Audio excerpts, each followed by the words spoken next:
drove down to a Cuban bakery yesterday.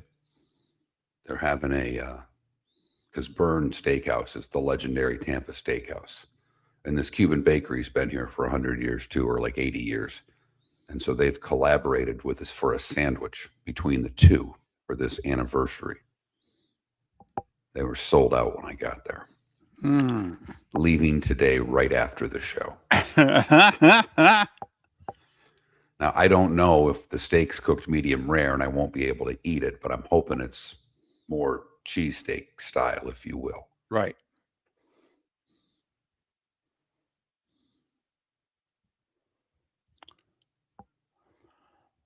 Morning, everybody.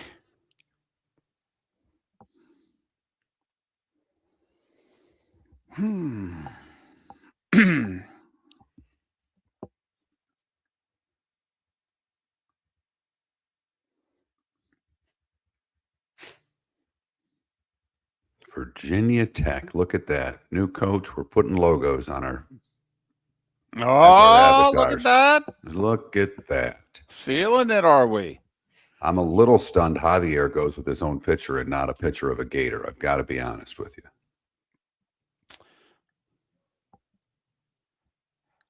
He doesn't have a camera. The station that we're on will not. I don't know why you need to see him, Joe. It's Miller and Moulton, but he doesn't. The station will not allow him because of security reasons to use a camera. Don't ask me why. No, nobody needs to see me, guys. So they don't want their studio and their building shown. So, or they won't let our camera get plugged into their computer. Whatever it is. I don't know the reasons, but they won't allow it. So, one less thing for us to worry about.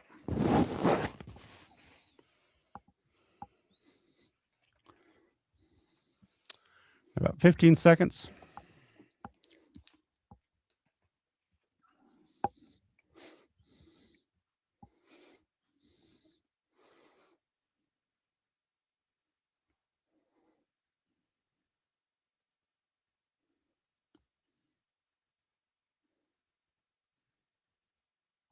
Morning, Paula.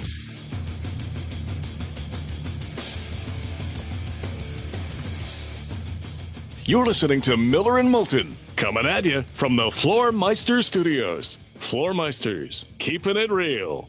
And now, here's Mark Miller and David Moulton. Top of the morning to you on this first Thursday of March. We are over the hump. We are heading for home. Let's get this sucker done, shall we? How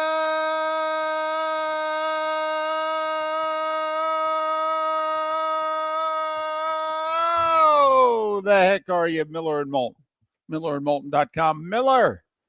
Miller_Moulton on X. Top of the morning to you, Mark. How are things? You know, David, they should be good. I should be happier. I mean, things are moving along swimmingly in my life, but I'm a little ornery this morning. Do tell. Two reasons. First and foremost, the team that I root for, probably above all others not named Michigan State. That's not my alma mater. Of all pro teams, I root for the Detroit Red Wings. Right. They haven't made the playoffs in quite a while. What's it, they 10 years? Yeah, they had a 2-goal third period lead, blew it, and lost. And it affected you, didn't it? It affected your night's sleep, didn't it? You know what's funny, David? I had a horrible night's sleep. Now, I did not really correlate the two, but maybe you're right. But more importantly than the Red Wings losing, I yesterday monitored the poll question throughout the day. I just happened to be online a lot, and I'm like, oh, look at this. This is really close. Okay. But throughout the day, my plain potato chips seemed to have an edge. And you know what happened, David? Down the stretch they come. I don't know if it was Hillsborough County. I don't know if it was Duval County. The fact that we're not on in Dade Broward, I can't blame them. Right. But somehow, some way, not only did Plain not win, it finished third, and Salt and Vinegar ended up with the title. Oh, no, the chip that you declared the worst of all time. 2.3 percentage points between first and third. It's an all-time Moulton Classic poll question. 28%, 26.6%, 25.8%. Sour cream and onion dead last, a little under 20%. But Sultan, who am I doing this show to? Well, what has happened to the audience that apparently are your peeps? Because they sure as hell ain't mine. Well, first off, I don't need salt and vinegar. Okay. But four-way race. See, this is how you get your start in politics right here. You get a convoluted primary. You make sure you finish in the runoff. All right. Then it's all about getting your folks to the polls. Okay. I mean, there's a lot of folks in the last 15 years who this is how they got their careers started. Our current Secretary of State figured it out. Okay, running for Senate back in the day, nobody gave him a chance, and he took a look historically, and he said, I only need to get about 600,000 people to the polls in the spring, and I'll win, because nobody votes in these suckers. Okay, and sure enough, he got his voters to the polls, and next thing you know, he's the nominee, and then bada bing, bada boom, a career is born. And that's how Salt and Vinegar did it, Mark. That's how they did it. They got their people to the polls. Well, now I'm worried, David, because as this morning goes, and there may be some poll questions in your head, but I prefer poll questions that have nothing to do with sports over poll questions that have to do with sports. And where I go every day is a website called nationaltoday.com. And they have every one of today's stupid holidays. And come on, let's be honest, they're stupid. But one of those stupid holidays today is National Cheese Doodle Day. Who doesn't love a cheese doodle? But there are two kinds. Yes, there are crunchy. Yep. And there are puffy. Correct. And that is where my head is at with the poll. It's been that way since around 5:30 this morning when I looked at it. So you're in a crunchy or puffy mood, are you? I'm nervous because here again, imagine that, David. I have an incredibly strong opinion on cheese doodles. My wife and daughter both love the puffy cheese doodle, which I think is complete trash. Wait a minute. I tell you. Hold on a second. That was the original. There was no crunchy for the longest period of time when you were growing up. Okay, what did you do? Not eat cheese doodles? The Cheetos were always crunchy in my world. Hold on. Okay. What are we talking? Cheese doodle or Cheetos? What are we talking? Well, a cheese doodle. I mean, you're talking about the balls. If you're saying the balls, I'm saying the Cheeto. I mean, there's a puffy Cheeto and there's a crunchy Cheeto. See, I grew up with the puffy, and then one day I thought I was in my 20s, and I'm like, oh, what is this crunchy? This is interesting. Let me try this. So, okay. But then again, it's not like I was grocery shopping as a kid. We didn't have any money. And what money we did, we went through the drive-thru. Okay. So they didn't have cheese doodles at the drive-thru. No, they didn't. No, they did not. And, I'm seeing here that cheese doodles were first introduced by Wise Foods, not by the Cheeto Company, but by Wise in 1964. And my grandparents, they were all into Wise. Okay, Wise potato chips, the plain, and they're all into Wise. So I don't know when the crunchy Cheeto started, but I don't ever remember a time in my life when Cheetos were not crunchy. Okay. Ever. Okay. And I didn't like the puffy cheese doodle. I still do not. There's a lot of air. There's not much to it. It's not an enjoyable snack in my world. Okay. All right. So, but at the same time, I'm scared after Salt and Vinegar. Last night I'm down in the little lobby, and the wife's got to cook for me, and we actually had leftovers that my mom had made. We had sloppy joes. Love a good sloppy joe. Absolutely. And what did I grab before my sloppy joes? The rest of the potato chips I had in the cabinet. They were plain, and I had dip. And as someone in here said, I was going to send you a picture of Salt and Vinegar chips. You know what? I came really close to putting on X a picture of my chips and dip last night. And I blame myself for not getting playing chips over the hump because that pitcher may have done it. May have. You got cocky. You thought you were going to hold on to your 2-3 point lead. Can't do that. There's always a late county that's coming in. They count their votes last. They wait to see how many they need. So that's where I'm at. I feel You're gun feel shy. like You're gun shy. You're gun shy. I am. You were convinced. First off, you were convinced your hockey team was going to hold on to a 3-1 third period lead. They blew it at home. Okay. Then you were convinced your plain potato chip was going to hold on and win. And if it was going to lose, it was going to lose to my barbecue. It certainly wasn't going to lose to that outsider. What are they even doing in the race? I hate these guys. Salt and vinegar.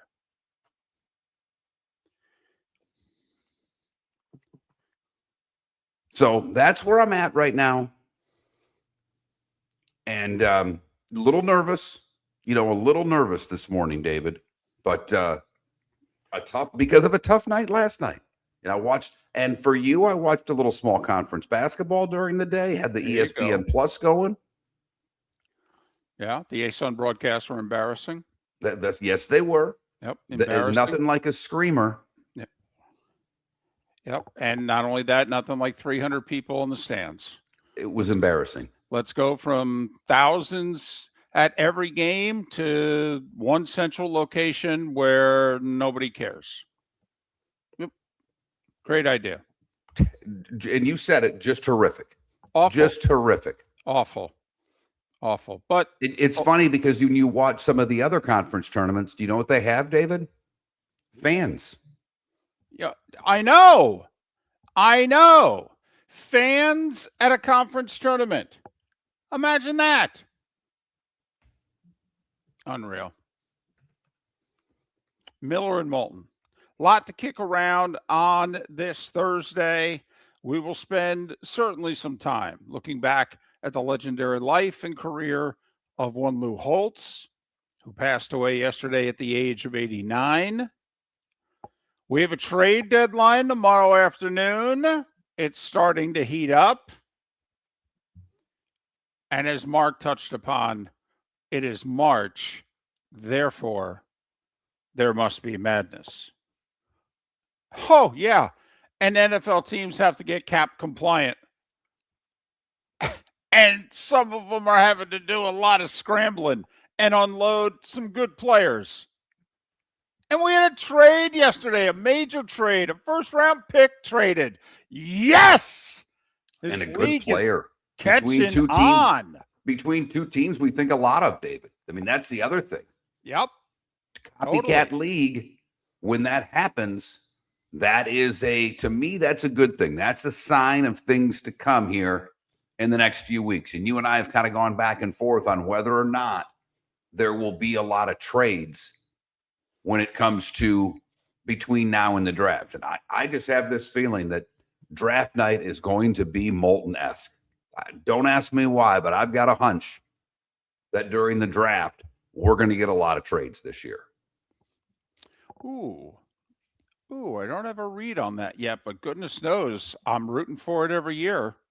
You know that. It would be fascinating to have my kind of first round when there are not going to be quarterbacks involved. It's not like people are going to, maybe somebody will trade in or out of the first round involving a quarterback, maybe, but probably only once if it were to happen. So, and I don't know about you, but I've not seen a mock that doesn't have Simpson, the Alabama quarterback, going in the first round. Man, is that a risk-reward pick? Because I don't think he's an NFL quarterback. I don't. Hope I'm wrong for him, but I don't see it, David. I just don't see it. Well, I do think one of the possibilities for him in the first round went away yesterday because with the Rams, who had 2 first-round picks, they had a top half of the draft and a bottom of the first-round pick. And the thought from many was that maybe they spend their bottom of the first-round pick on drafting Stafford's replacement down the road. But that's the pick they just gave up to Kansas City. So you have to take the Rams out of the Ty Simpson equation. But you've got the Jets, you've got Pittsburgh, you've got a few possibilities. We shall see. Miller and Moulton. Good guest list lined up. The starting five is 25 minutes away. Your roof is your home's first line of defense. At Pelican Roofing of Florida, Ronnie John and their team bring years of experience to protect what matters most, your family and your business. From residential repairs to large-scale commercial roofing, we deliver honest work, fair pricing, and quality you can trust. An upgrade on your roof can lower your insurance costs. Don't wait for a leak to turn into a disaster. Call the experts at Pelican Roofing today. 1-866-9-PELICAN. That's 1-866-9-PELICAN. Online at pelicanroofingcompany.com. CCC 1332512. Let's talk the big differences between Floor Meisters and the big box store that sells flooring. Floor Meisters is family owned. They do flooring, not doors, nuts and bolts, or weed killer. They specialize in it. They know it. Floor Meisters backs their installer. So if there's ever an issue, good chance the boss, TJ, will come out and make it right. Floor Meisters prices beat the box stores every day of the week. When you think flooring, think Floor Meisters in Naples. Floormeisters.com. Real people, real prices, real quality selection. The Floor Meisters, just keeping it real. American Paint Supplies is your one-stop shop for all your coating needs and has been for 30 years. American Paint Supplies is also your #1 Festool dealer in Southwest Florida. If you are a builder, cabinet maker, painter, or power tool enthusiast, Festool craftsmanship can be found at American Paint Supplies. Celebrating 30 years of service, and Festool is celebrating 100 years of excellence. Come to American Paint Supply for a perfect pairing of service and expertise on 6100 Shirley Street, Naples, off of Pine Ridge, or online at AmericanPaintSupplies.net. At the Diamond District, we believe your I do deserves more. More selection, more sparkle, more diamonds. You'll find the ring for your forever. During our Diamond event, March 6th through 8th. Explore every cut, color, and carat weight imaginable, from timeless classics to striking modern designs. Choose the ring that says it all. March 6th through 8th at the Diamond District. Hablamos Espanol. Visit Jason and Todd at the Diamond District. This is Miller and Moulton. Rick, for what it's worth, I have people in the chat room and in the text line saying none of the stations are working. Not 105.9, not 103.3, nothing. Okay, I'll call the engineer back in. He said it was just the HDs, but I'll check.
Oh, Jay Gunn, I don't know what 96.5 is, but it's not one of our channels.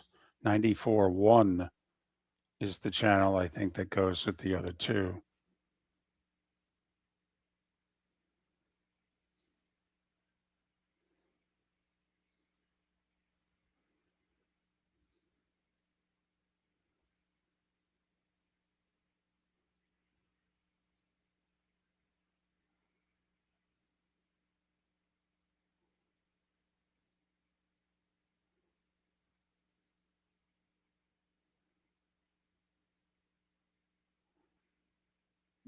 It's not one of our stations, though, Brian.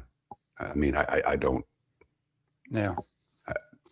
Thank you, but I don't care about I don't care if every one of their stations is down. I only care about the ones that we're on. We don't work for them. We are our own company.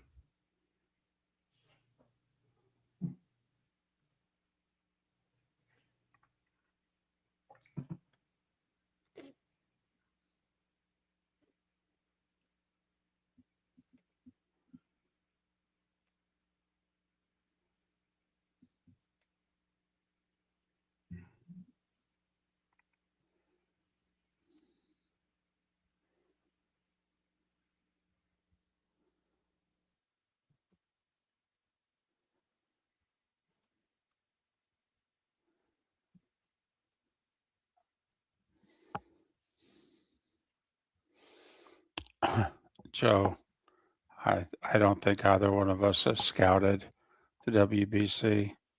The Dominican. I'm going with the Dominican. They care more than we do. Yeah, I'm going with Japan. Okay, good call. There you go. I don't care one iota about the World Baseball Classic, Joe. I barely care about Major League Baseball.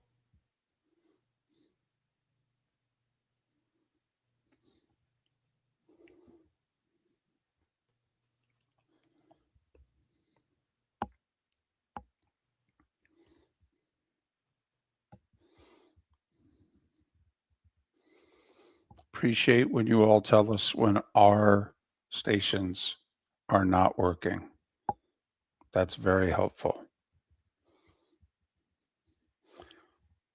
But while doing a show and tracking information and trying to communicate with Rick and then communicate with an engineer, outside info just zzz, but stuff that applies to the show is very helpful.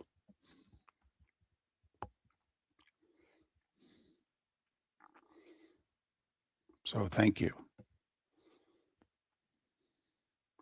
We're working on it, James. Thank you. When I say we, I mean the station and their engineers. Go to Twitch and YouTube. I would just do it from now on.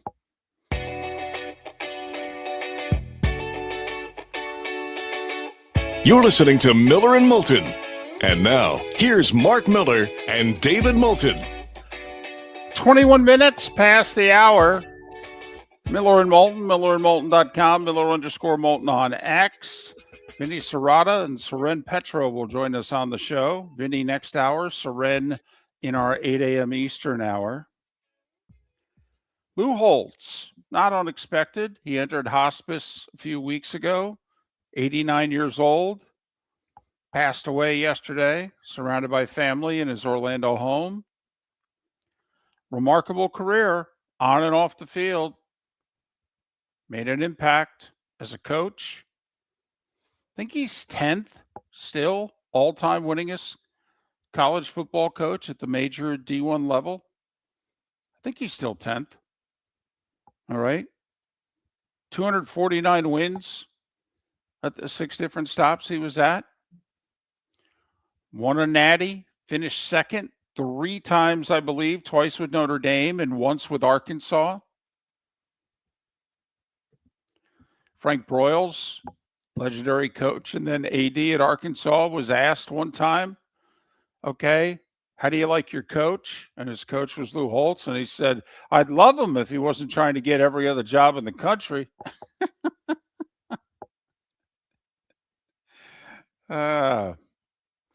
He began at William and Mary. All right. Legend has it he was given the line by Bobby Bowden. William and Mary played West Virginia one game when Bobby was there. West Virginia beat him up pretty good.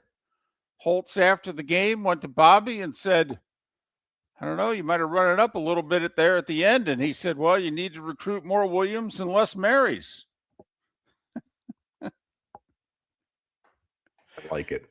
And so Holtz would change that line and say something along the lines of, yeah, when I was at William and Mary, Mary didn't give William a lot of help. So a lot of people forget he was the head coach of the Jets for a year in the mid-'70s, and he didn't like it. Realized shortly in, this is not for me. I'm not going to be good at this. Now, the Jets were in transition. Namath was near the end. In fact, it might have been Namath's last full year with the Jets, 76. And Holtz resigned before the season finale. They were still playing 14-game seasons then, but if you look, his official record with the Jets was 3-10. They, I believe, lost their last game of the year, but he had resigned as head coach, and he went back to college. He left the Jets to go to Arkansas, which, needless to say, blew the minds of the people in New York. Wait, you would leave the Jets to go back to college football and to go to Arkansas?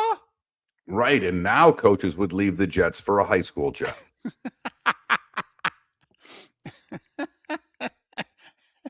Now you'd be criticized if you left Arkansas to go coach the Jets. I think you're right. I do think you're right. But he won everywhere he went and had a clause when he left Arkansas for Minnesota, which was strange then. Okay. But he put a clause in his contract that said, hey, I know this contract's binding unless the Notre Dame job opens up. Then I can leave. And the Minnesota folks said, well, you have to have taken us to a bowl first. You take us to a bowl and the Notre Dame job opens up, you can leave. And so both things happened in 1985. He took Minnesota to a bowl. They got rid of Jerry Faust. Lou was gone. Jerry Faust. Yep. High school coach. Imagine that today. Imagine a prominent job today in which they decide, you know what? We're hiring this staggeringly successful high school coach. Imagine a big 3 Florida job opening up and they hire the head coach at St. Thomas Aquinas. The USC or UCLA job opens up. They hire the De La Salle coach. Pick one of the big schools in Texas. One of the big Texas jobs opens up and they go, we're hiring him. Yep. But Lou Holtz took over in 86. Had a losing season his first year. They lost a lot of close games. They played an elite schedule. I was at Lou Holtz's first game at Notre Dame. Were you really? I was at Lou Holtz's first game at Notre Dame. I've told this story before, but I don't know if you remember being this because I had a buddy, still a great friend. His birthday was actually yesterday. We talked. And Chris Klein's his name. And he was getting recruited to play college football. He was a pretty damn good tight end. And he got offered a visit to Notre Dame. And he knew he had no shot at getting a scholarship from Notre Dame. Like he knew where his level was. His level wasn't there. He ended up playing at Central Michigan. But he accepted the visit and he lied to the recruiter. And he said, my parents are going to be out of town. They have a vacation planned that weekend. And so he brought me and another buddy. And he asked, and they said yes. And it was against Michigan. And Michigan beat him in a great game, 24-23. If memory serves me right, there was a catch at the back of the end zone for Michigan to win it. And I believe Sports Illustrated the next week had a really good photograph of that catch. And the catch was actually out of bounds, not in bounds. And that was Lou Holtz's first game. And the buzz in South Bend was unbelievable. I was actually at his first game in South Bend. And I was at, I want to say, was it his first game? No, I don't think it was his first game at South Carolina. But I remember being at a South Carolina-Georgia game in which they were 0 for the year before, and you would have thought they won the national title. but I was at Lou's first game, Notre Dame, Michigan, my only game I've ever been to in South Bend. And it was an unbelievable game. I remember that 86 Notre Dame team because late in the year, Penn State was undefeated. And I think the game was at Notre Dame, and Notre Dame trailing by like 4 or 5 points, had the ball in the red zone late, and they were throwing passes into the end zone to upset Penn State and what would have then knocked them out of the national championship game.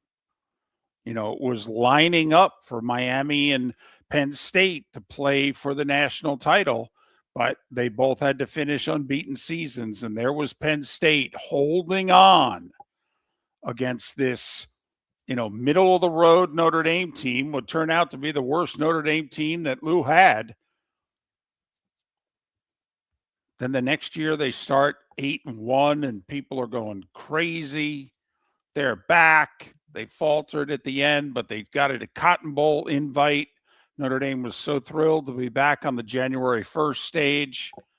And then, of course, that led to 88 and 89 and 90 and 93. And, well. Yeah, I just remember, you know, he was at Notre Dame when I was at Michigan State, losing a lot of games to them early in the season because Sparty and Notre Dame played every year back then. And it was usually the second or third game of the year for both. And Michigan and Notre Dame would play, and oftentimes it was the second game for Notre Dame, but the opener for Michigan. And I remember as somebody who at the time rooted for Notre Dame thinking, why won't Michigan play a game before? Why would you want to open with Notre Dame? Play a scrimmage or something. Just, you know, it's a tough opener. But I was working in the Scranton Wilkes-Barre market, and Rocket, the Ismail brothers, were in Wilkes-Barre, and Lou came to town frequently. Lou came to town to recruit Ron Paulus at Berwick. I went to a high school game one time, Mark. Lou Holtz, Bobby Bowden, and Bill Walsh were all at the same game. Pretty good trio right there. Pretty damn good trio. Right. That was before Bino said he was going to win 2 or 3 Heismans. Right. Miller and Moulton, the starting 5. That's next. The fun is happening now at the Southwest Florida Ag Expo. Bring the whole family. Thrilling midway rides, delicious fair food, good old-fashioned Florida fun. Experience agriculture up close. Meet the farm animals. Celebrate a community's roots. Live entertainment, family activities all day long. All under one roof at the Mike Greenwell Regional Park, formerly the Lee County Civic Center. Get details and daily schedules at swflagexpo.com. That's swflagexpo.com. Your roof is your home's first line of defense. At Pelican Roofing of Florida, Ronnie John and their team bring years of experience to protect what matters most, your family and your business. From residential repairs to large-scale commercial roofing, we deliver honest work, fair pricing, and quality you can trust. An upgrade on your roof can lower your insurance costs. Don't wait for a leak to turn into a disaster. Call the experts at Pelican Roofing today. 1-866-9-PELICAN. That's 1-866-9-PELICAN. Online at pelicanroofingcompany.com. CCC 1332512. Let's talk the big differences between Floormeisters and the big box store that sells flooring. Floormeisters is family owned. They do flooring, not doors, nuts and bolts, or weed killer. They specialize in it. They know it. Floormeisters backs their installer. So if there's ever an issue, good chance the boss, TJ, will come out and make it right. Floormeisters prices beat the box stores every day of the week. When you think flooring, think Floormeisters in Naples. Floormeisters.com. Real people, real prices, real quality selection. The Floormeisters, just keeping it real. American Paint Supplies is your one-stop shop for all your coating needs and has been for 30 years. American Paint Supplies is also your #1 Festool dealer in Southwest Florida. If you are a builder, cabinet maker, painter, or power tool enthusiast, Festool craftsmanship can be found at American Paint Supplies. Celebrating 30 years of service, and Festool is celebrating 100 years of excellence. Come to American Paint Supply for a perfect pairing of service and expertise on 6100 Shirley Street, Naples, off of Pine Ridge, or online at AmericanPaintSupplies.net. This is Miller and Moulton. Rick, do you have an update for us? Because I'm still getting texts saying that we're not on the air anywhere in Southwest Florida. I don't.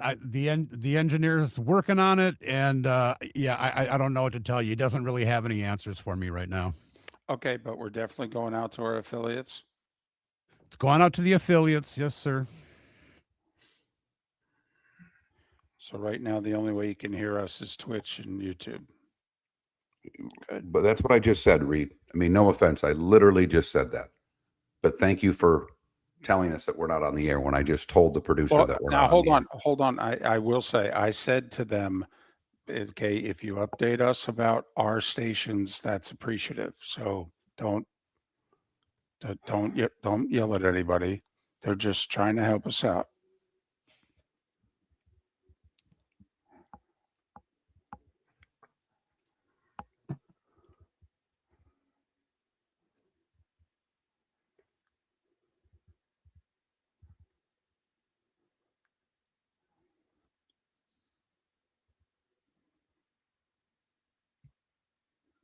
So the engineer has no clue why we're not on the air.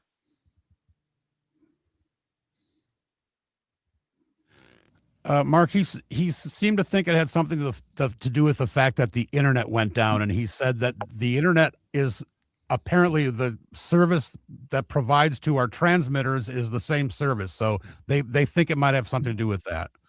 He's working on it, and he's a good guy. His name is Cameron, and No, I'm just trying to figure out what's going on. Yeah, I know. I'm just merely asking. Yep. Oh, I know. I am too, and there's just not a lot of answers right now, as is typical in these situations with engineers.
Thank you, Jay.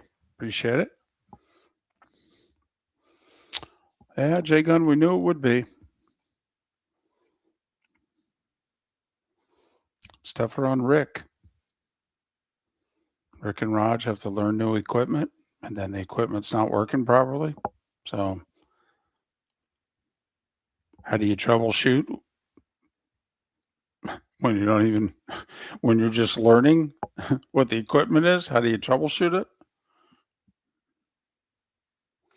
Okay. Rick, I don't know if you're seeing that, but some are reporting that commercials are beginning to play on some of the Southwest Florida radio stations. I did just see that, and I'm going to text Cameron immediately and get an update, and I'll text you guys and let you know.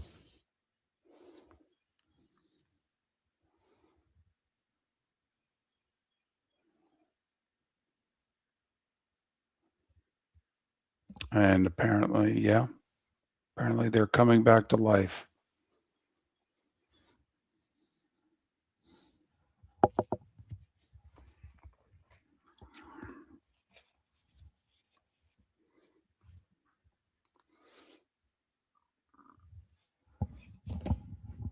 Yes, Paula, but the odds are we're going to have to build a studio in my house for this to work properly. So I don't know if I'll ever go to a studio again.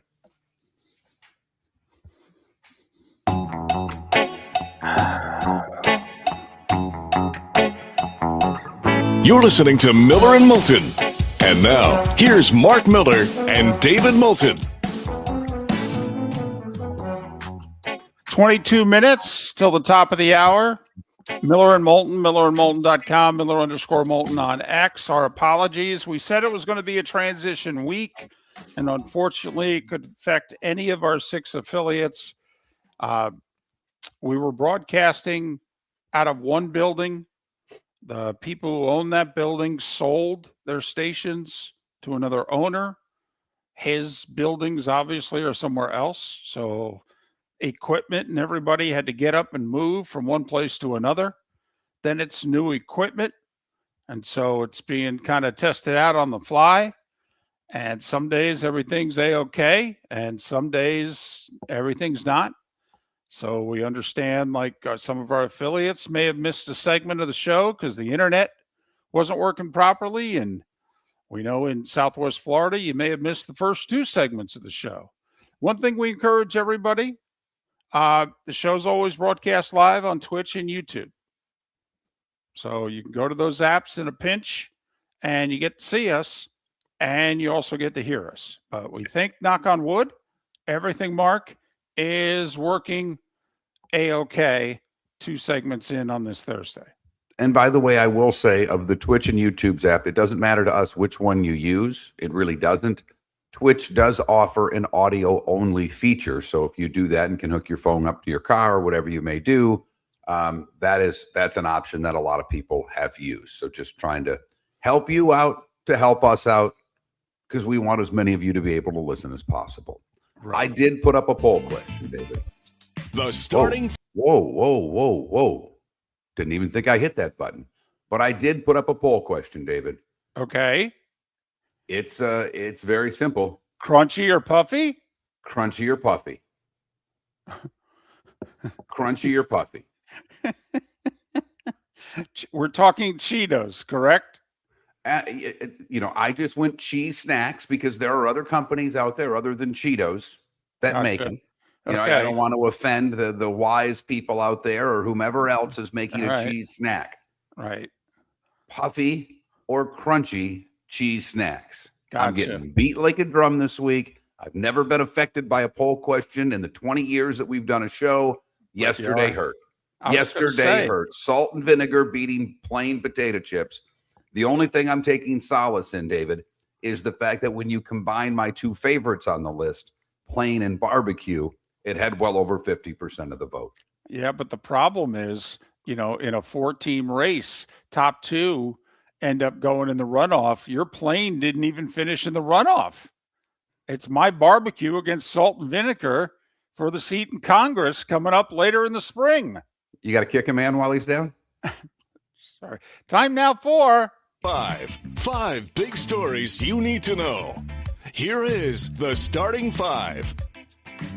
We begin with the passing of Lou Holtz, legendary college football coach at 6 different schools: William and Mary, NC State, Arkansas, Minnesota, Notre Dame, and South Carolina, but best remembered for his 11 seasons in South Bend, which included winning the '88 national championship. He died surrounded by his family at his Orlando home. Holtz was 89 years old. He won 249 games at those 6 schools, which I believe is 10th all time. He also coached the Jets for a season in 1976, resigning before the season finale with a record of 3-10. He was inducted into the College Football Hall of Fame in 2008, and he was given the Presidential Medal of Freedom in 2020. Lou Holtz, 89 years old. Lots of NFL news yesterday. Major trade between the Chiefs and the Rams. Remember when they both played in Missouri? And now, in a few years, neither will. But cornerback Trent McDuffie, he's 25 years old. He had a year left on his contract. And I guess the Chiefs decided they weren't going to pay him. Either that or the Rams just offered him so damn much, they said, well, he's a really good player, but we can't turn this offer down. So the Rams sent their first-round pick, 29th overall, along with a 5th and 6th round pick in this year's draft and a 3rd round pick in next year's draft for McDuffie, who turns 26 in September. He'll play this year on the final year of his rookie deal at $13.6 million. Apparently, he and the Rams already negotiating a long-term extension.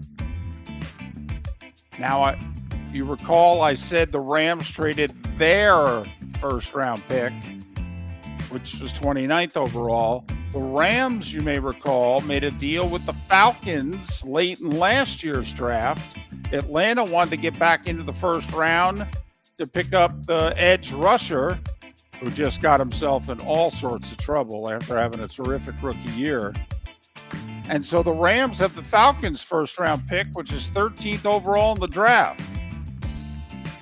But they gave up a 1, a 5, and a 6 this year and a 3 next year. Patriots, teams got to get down to the cap, or they're creating as much room as possible so they can hit free agency running. Patriots, who have money to burn, well, they've got more of it because they let go of Stephon Diggs, the wide receiver. If he was on the roster at the beginning of the new year, and the new year begins next Wednesday, he would have counted $26.5 million against the cap. So not a ton of cap savings per se, but it would have been a ton of cap savings next week. Vikings are still over the cap. They now say they're going to release defensive tackle Jonathan Allen. He was really good last year. 68 tackles, 3.5 sacks. That's a big man in the middle of a defensive line. Got to be a few teams out there that could use him. You can't stop the Vikings run. have some work to do, David. If I'm because I just and I use overthecap.com, and I don't know if that's the best site, but if I'm seeing this right, they're like $51 million over the cap. Well, and I had it in like the high 40s, but now they said they're getting rid of. Now they haven't done it yet. So like Allen's $6.5 million that they're saving doesn't count. Aaron Jones's money doesn't count. Who was the other player they said they were getting rid of? He doesn't. Well, yes, Hargrave. Also, they're now talking about trading Grenard, the linebacker, to the Giants for Kayvon Thibodeau, which would save them like $10 million, I think, in exchange, one for the other. So, but yes, the entire NFC North is over the cap. Packers, Lions, Bears, and Vikings all have work to do. Oh my. Steelers, remember, we didn't like this last year. I mean, we thought it just didn't fit. When the Steelers and Dolphins made the deal, we thought the Steelers already had 2 tight ends. Why are you acquiring Jonnu Smith? We thought it meant they would trade one of their other 2. They never did. Well, I guess it's a good thing they didn't, because now they're releasing Jonnu Smith and saving $7 million. By the way, no word from Aaron Rodgers yet as to whether he's going to play, and if so, whether he's going to play in Pittsburgh. You're Aaron Rodgers, Mark. Quickly. The Vikings and the Steelers call you up. Both say Vikings. you're the starter. Vikings. Yeah. It's not close to me. The receivers are better. They're just better. It's a dome. Yeah, it's a dome. The receivers are better. You've got Jefferson and Addison or Metcalf. I mean, to me, this is easy. Along with Hawkinson, right? Yes. NHL. The reason Mark's in a salty mood today. His Wings are up 3-1 in the third. They're fighting for every point to make the playoffs for the first time in a decade. They blow the 3-1 lead. Vegas scores a power play goal in overtime to win 4-3. Detroit's still in the playoffs. I think they're 5 points clear of the final playoff spot, but they've played 2 more games than most of the teams that are behind them. So it's not as a regulation win 3-1 up with 8.5 minutes to go. Goodness gracious. See, what did I tell you, folks? Jersey won back-to-back nights. They beat Toronto 4-3 in a shootout. Apparently the Maple Leafs, along with the Panthers, have announced everyone's for sale. Of course, you have to act quickly. Doors close at 3 o'clock tomorrow. Carolina is now 4 points ahead of the Lightning for best record in the East. Now they've played 2 more games, but still, Carolina They've had points in 13 of their last 14 games. They beat Vancouver last night 6-4. Anaheim remains a point behind Vegas for the division lead. The Ducks 5-1 over the Islanders. Their backup goalie came in, made 42 saves. And a big loss for the Kraken, who are trying to hold on to their playoffs. They lost at home to St. Louis, who's in the middle of a fire sale, 3-2. Big loss for the Kraken. Lots of trades began yesterday. Edmonton's second deal with Chicago in a week. They gave up a first-round pick to acquire 2 depth forwards. Utah gets former Panther defenseman Mackenzie Weegar. Dallas gets defenseman Tyler Myers from Vancouver for 2 draft picks. The Sabres have a deal worked out with Colton Poroika of St. Louis. He was on the Canadian Olympic team. This would be a tremendous upgrade for Buffalo. He's big, strong, plenty of playoff experience. He's got a no-trade clause. He's debating whether or not he wants to allow the trade to go through. St. Louis is in the middle of a fire sale, though. Colton, take the deal. NBA, 6 games last night. OKC and the Knicks, which had a playoff feel. Thunder over New York, 103-100. Charlotte went to Boston, beat the Celtics by 29. Can we go back to not knowing on a nightly basis what you're going to get from this league? It's unreal. Mark, you called Philly after losing by 40, winning the next night, but they didn't cover. They barely beat Utah, 106-102. Portland went to Memphis and won by 8. Atlanta went to Milwaukee, won by 18. What? That's okay. Clippers beat Indiana by 23. They're a game below 500. Kawhi with 29. College hoops. To me, the biggest game of the night involving a ranked team was 22nd ranked Miami. They went to Dallas and beat SMU 77-69. Either way, Shire should win ACC Coach of the Year, but Jai Lucas should finish second. He's done an amazing job with the Canes this year. Amazing. They're going to be like a 5 seed in the tournament. It's unreal. SMU, they may need at least one more win to secure a bid. They are getting bubblicious. And I'll go great bubblicious, David, just for the record, great bubblicious. In the ASUN tournament, Jacksonville and North Florida both lost. FGCU up 2 with 2 minutes to play, scored the final 9 points to beat North Alabama 69-58. They advance to face Lipscomb tomorrow. Ohio State on the bubble, went to Happy Valley, beat Penn State by 32. Indiana on the bubble, beat Minnesota by 30. The Missouri Valley, the MAAC, and the West Coast Conference will join the other 8 small conference tournaments that are already underway later today. Luke Donald back as Ryder Cup captain for Europe, going for the three-peat. And John Rahm told the DP and the European Tour, listen, I ain't signing your offer.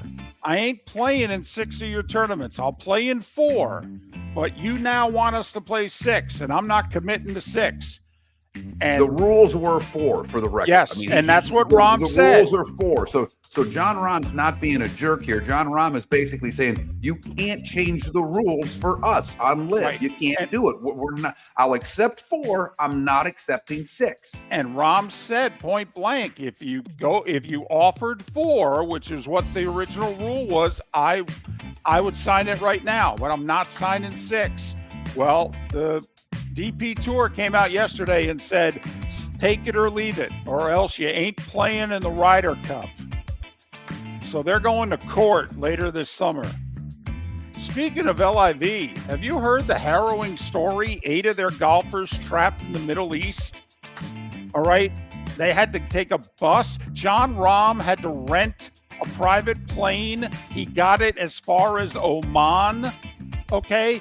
And 7 of the 8 golfers had to make their way via bus to the border and the airport was a mile from the border, and there are varying accounts whether they got a bus to the airport or whether they had to walk the final mile with their clubs to the airport, all to get to Hong Kong for the tournament that's underway. And it's 7 minutes before the hour. That was the starting five, brought to you by Lee County. Building a better community through BST. That's business, sports, and tourism. Miller and Moulton.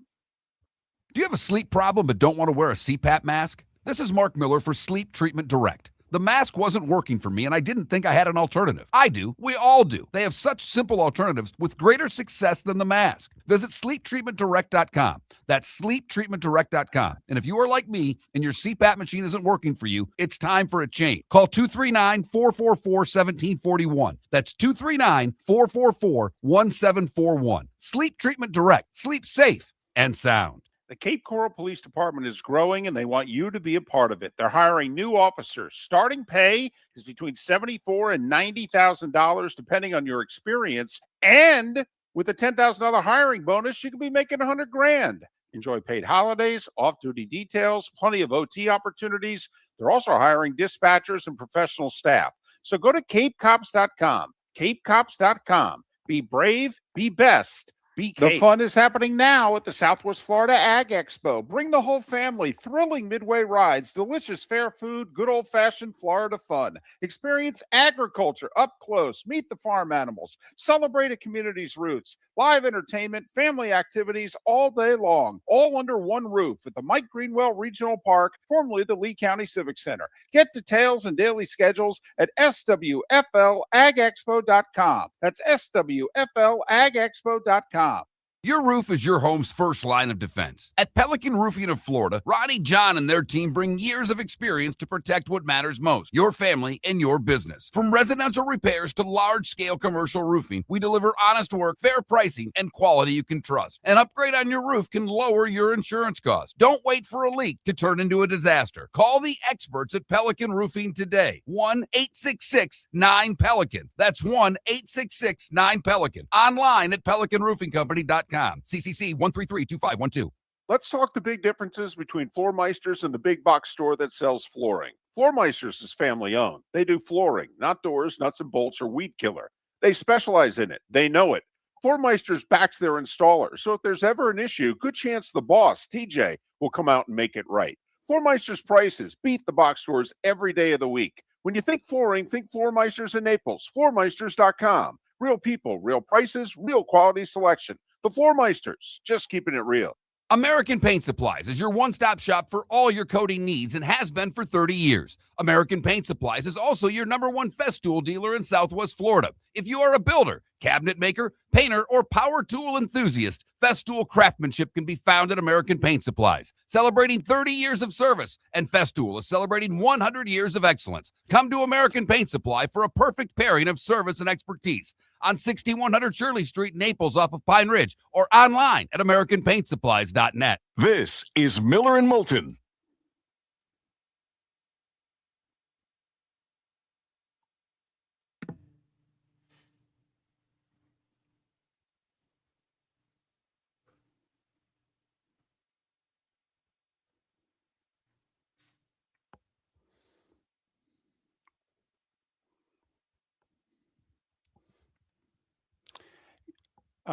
Crazy question. Do you want to ask when you hear the name Lou Holtz, do you think of him as A, football coach, B, broadcaster?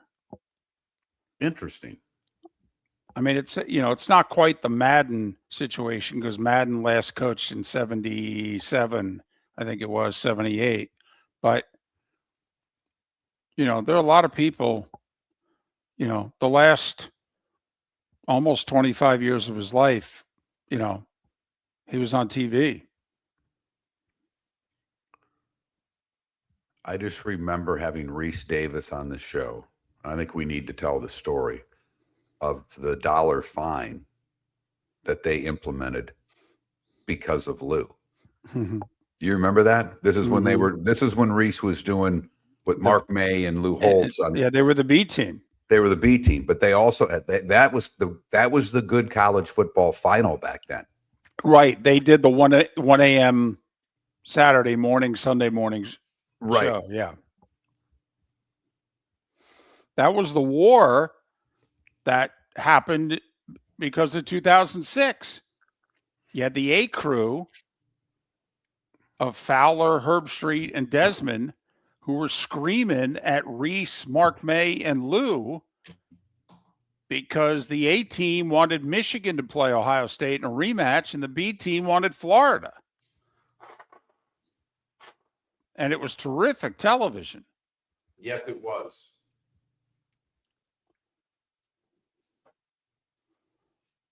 And you had so many behind the scenes allegiances going on. You know, Urban worked for Holtz. They were tight. But obviously Desmond at Michigan, Herbstreit being a Big Ten guy at the time. He wasn't an SEC homer yet. All right. He didn't have a dog. Right. Didn't have multiple dogs. He didn't have a dog and a replacement dog. Still had girlfriends.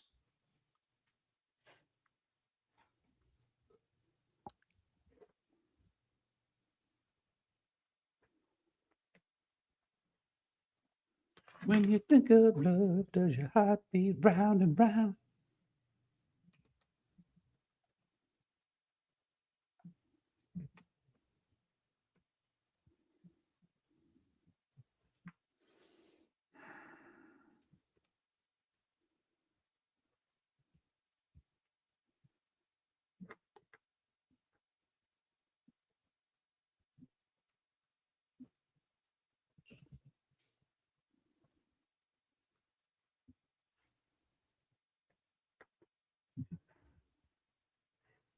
The Holtz question is up. So get to retweeting, damn it. I got it.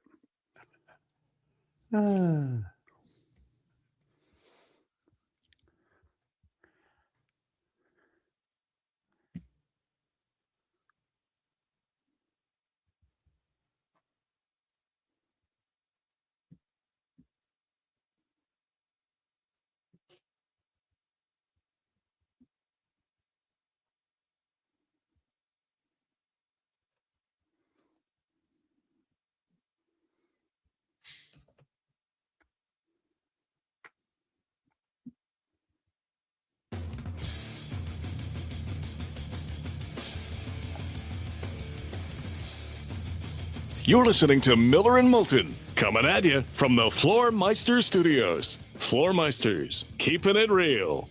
And now, here's Mark Miller and David Moulton. Hour 2 of Miller and Moulton on this Thursday. Thanks so much for being with us. Whatever technical issues there were in hour 1, they have been, well, solved, knock on wood. If not, please feel free to let us know. Text line 21,000. Then there's always the Twitch and the YouTube chat rooms, and we see everything that is on your mind. We have not one but 2 poll questions. One, Mark, quite frankly, came up with this question because he feels like he needs a winner. He feels like he suffered too many losses this week. The Wings in overtime last night. All right. His beloved plain potato chips took one on the chin yesterday in a poll question. Okay. He feels like he needs a win. So he came up with what he thinks is a dunk. Oh, no. I'm gun shy. Don't kid yourself. I'm incredibly gun shy with this poll question, David. Puffy, crunchy. How do you like your cheese? Snack. Whatever. Snack. It's nips. No, that's not true. Doodle. Okay. How do you like your doodles? It's a loaded question. Puffy or crunchy? So right now it's about 60-40 crunchy.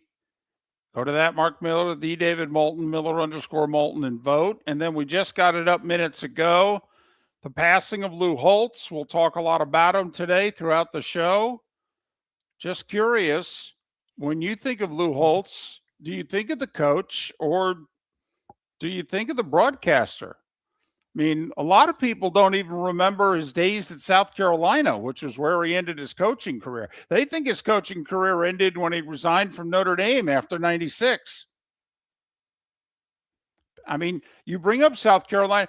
If you were to ask the question, did Lou Holtz ever go 0-11? Most people would be like, hell no. Yeah, he did. Yeah, he inherited 1-10 and went 0-11 his first year at South Carolina. So, coach or broadcaster with Lou Holtz. And did we have Lou on? I don't believe so. I don't think we did. But I do remember when you had College Game Day and then you had the B team on ESPN2. This is Fowler still doing Game Day. Right.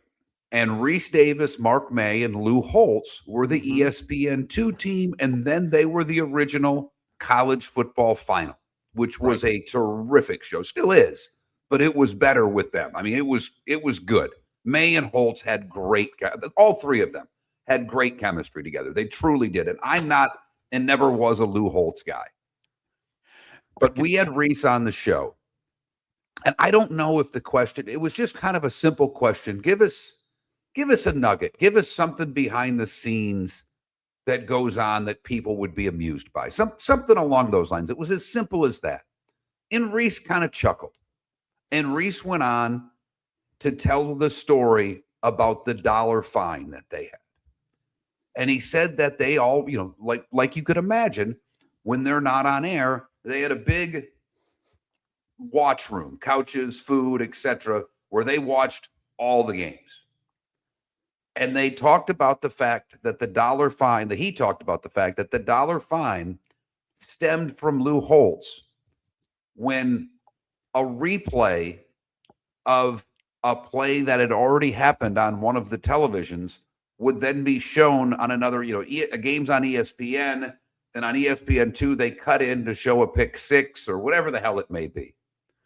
And Holtz would react loudly and excitedly about a play that everybody had already seen.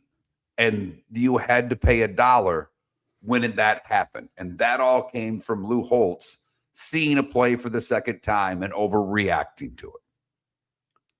And I got to kick, and he didn't do it with any malice or any spite, but Lou was famous for that. And that was one of the stories that Reese Davis shared with us when we had him on. And this goes back a long. This is Act 1. Oh, yeah. This is going back about 15 years. This is when Reese first started emceeing the National Football Foundation and the Hall of Fame banquet in December every year in Atlanta.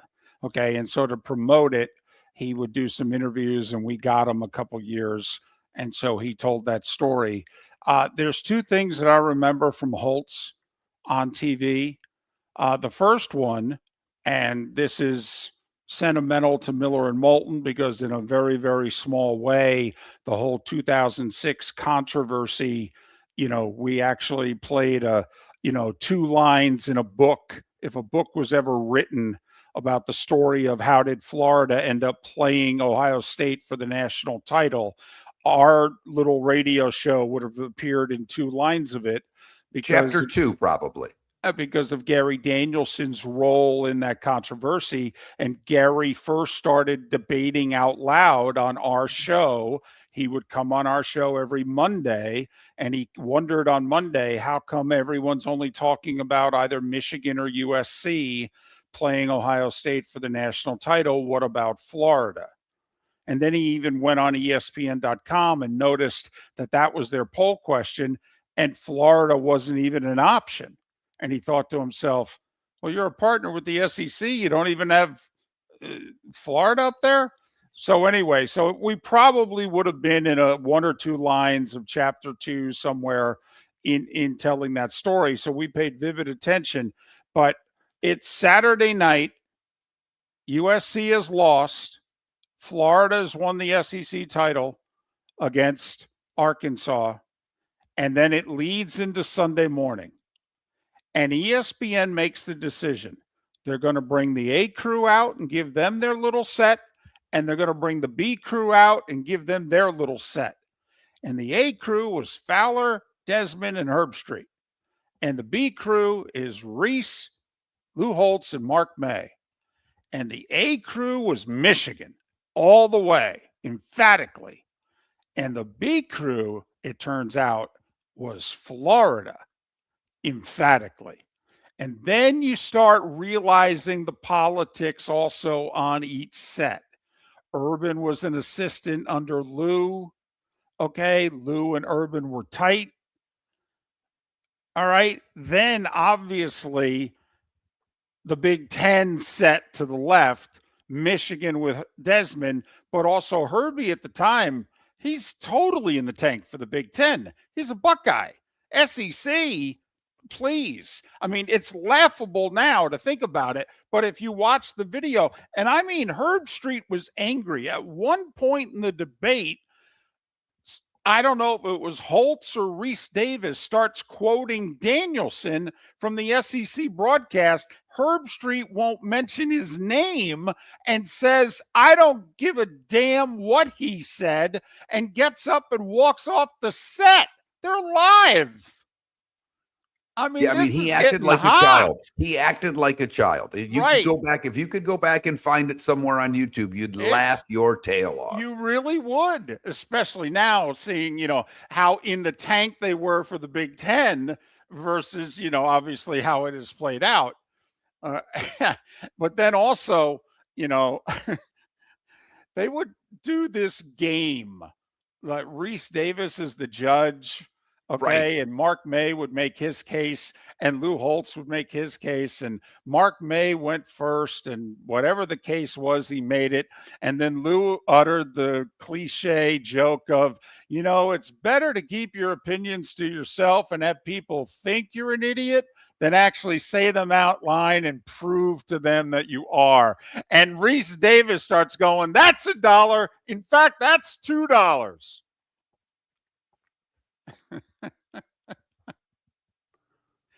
But what do you remember Lou Holtz as, coach or broadcaster? One of the texts we got on the Pelican Roofing of Florida text line, which is 21,000. Keywords Miller, if you've never texted the show before, simply says, I think the fact that my wife, who isn't even a football fan, thinks of him as a coach says a lot. Yeah, it does. There you go. But, and look, I'm not comparing the two, but there's a whole generation of young people who think Ozzy Osbourne was a guy from a reality show. Right. In Lou Holtz, and I wonder how my son would answer that question. He's a gigantic college football fan, but he's 26. I was going to say, he has no memory of Lou Holtz walking the sidelines, licking his fingers. Okay. Right. The other thing is Lou Holtz, listen, he got in hot water as a coach. First off, the word was when Lou was a coach that Lou was playing fast and loose with the rules at NC State, at Arkansas. Okay. And that was one of the concerns about really Notre Dame. You can't play fast and loose with the rules at Notre Dame. Is this going to work? He kind of did. I mean, he actually got Notre Dame to loosen up their admission standards because he said, if you want to win, we can't win with these rules. Now, I'm not saying he cheated there. What I'm saying is that he got admissions changed at Notre Dame to get kids in that normally were not going to get into Notre Dame. It had never been done before that.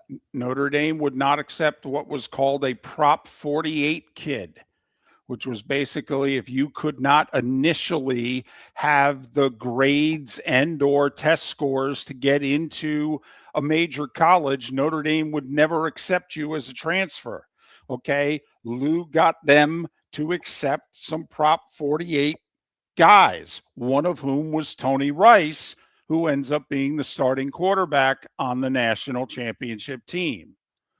So, but a lot of people don't remember his days at South Carolina. As Adam in our Twitch chat room said, he sucked at South Carolina. Actually, ask a Gamecock. Gamecock fans love him. Why? He turned them around. He did two things. Yeah, he went 0-11 his first year. He also went to back-to-back January 1st bowls. You got to remember, at South Carolina, that's a parade down the street. Yeah, that's damn near a statue. Right. But here's the other thing that he did. He greased the skids and made it so that you know who replaced him as head coach? Steve Spurrier. Spurrier doesn't take the South Carolina job without Lou Holtz. And I mean, think about that, where they were. If you go back and look at their records and their coaches prior to Lou Holtz and what they did, there are not a lot of good years. No. Got to go back to like 1980. And he changed the trajectory of that university.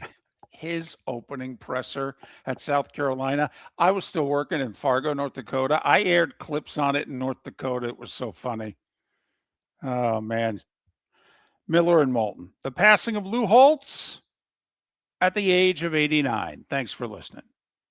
Your roof is your home's first line of defense. At Pelican Roofing of Florida, Ronnie, John, and their team bring years of experience to protect what matters most, your family and your business. From residential repairs to large-scale commercial roofing, we deliver honest work, fair pricing, and quality you can trust. An upgrade on your roof can lower your insurance costs. Don't wait for a leak to turn into a disaster. Call the experts at Pelican Roofing today. 1-866-9-PELICAN. That's 1-866-9-PELICAN. Online at pelicanroofingcompany.com. CCC 1332512.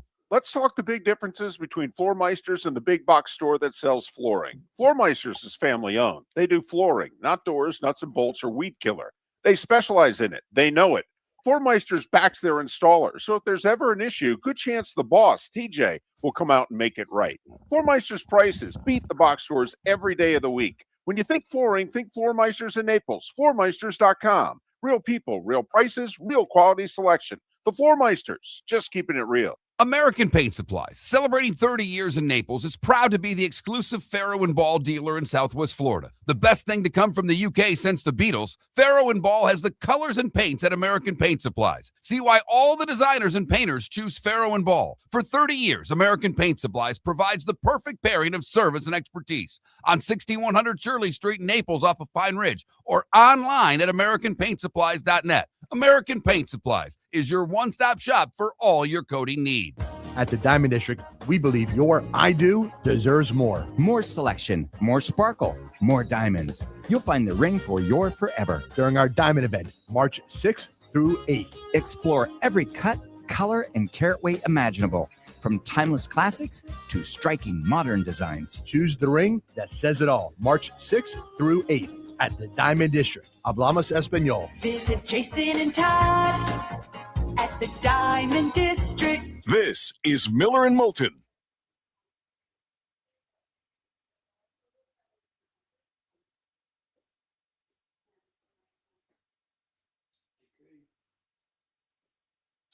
then you head right out, right?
Figure with Vinny, we can kill two birds. Yeah. You know, see what he has to say about Lou, and then go a little Ravens at the end.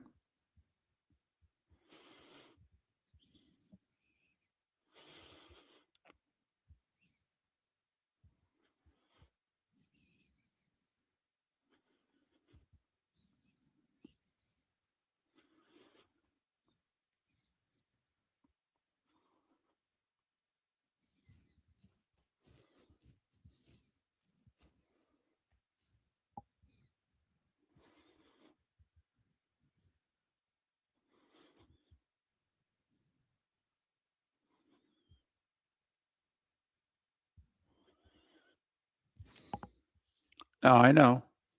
It's a risk, Matthew. You're right. It is a risk to talk NFL. We did lose a listener yesterday because the one segment he was in the car, we were talking NFL. God forbid. Even though either the segment before or the segment after, we were talking WNBA negotiations. And By the way, you see that WNBA players coming out saying they're not negotiating with us at all. Paige Beckers is like, they're not negotiating. And we got yelled at for talking NFL, not the WNBA negotiations. Correct. Well, I bet for the first time in my fantasy golf league, David, you get every guy 5 times. I took Scotty this week. Ooh. He plays well here. Like the numbers line up, he plays well at Bay Hill. Oh, and didn't he win either last year or the year before at the Players? Because he came from behind. He caught Shoffley, I believe, to win by one of the last 2 years at the Players. But, yeah, I mean, imagine that. A long, challenging course. Matches up well for Scheffler. Imagine that. I think it's supposed to be warm next week in Jacksonville, finally. Supposed to rain today.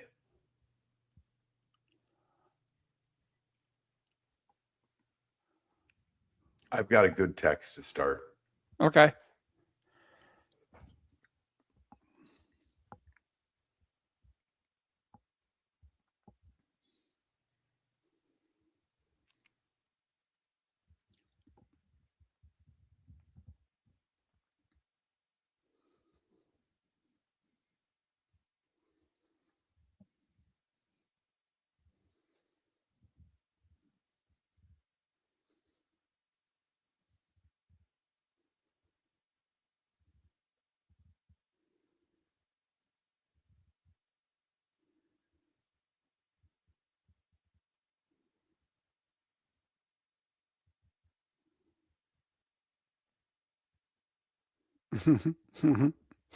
On the simulator.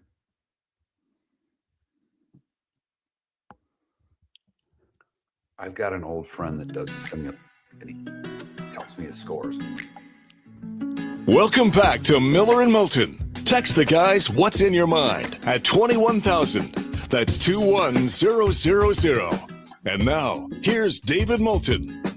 21 minutes after the hour, Vinny Cerrato to join us in a little more than 15 minutes time. It's not just to ask him a couple questions about the Ravens because he makes his living doing sports talk in Baltimore these days.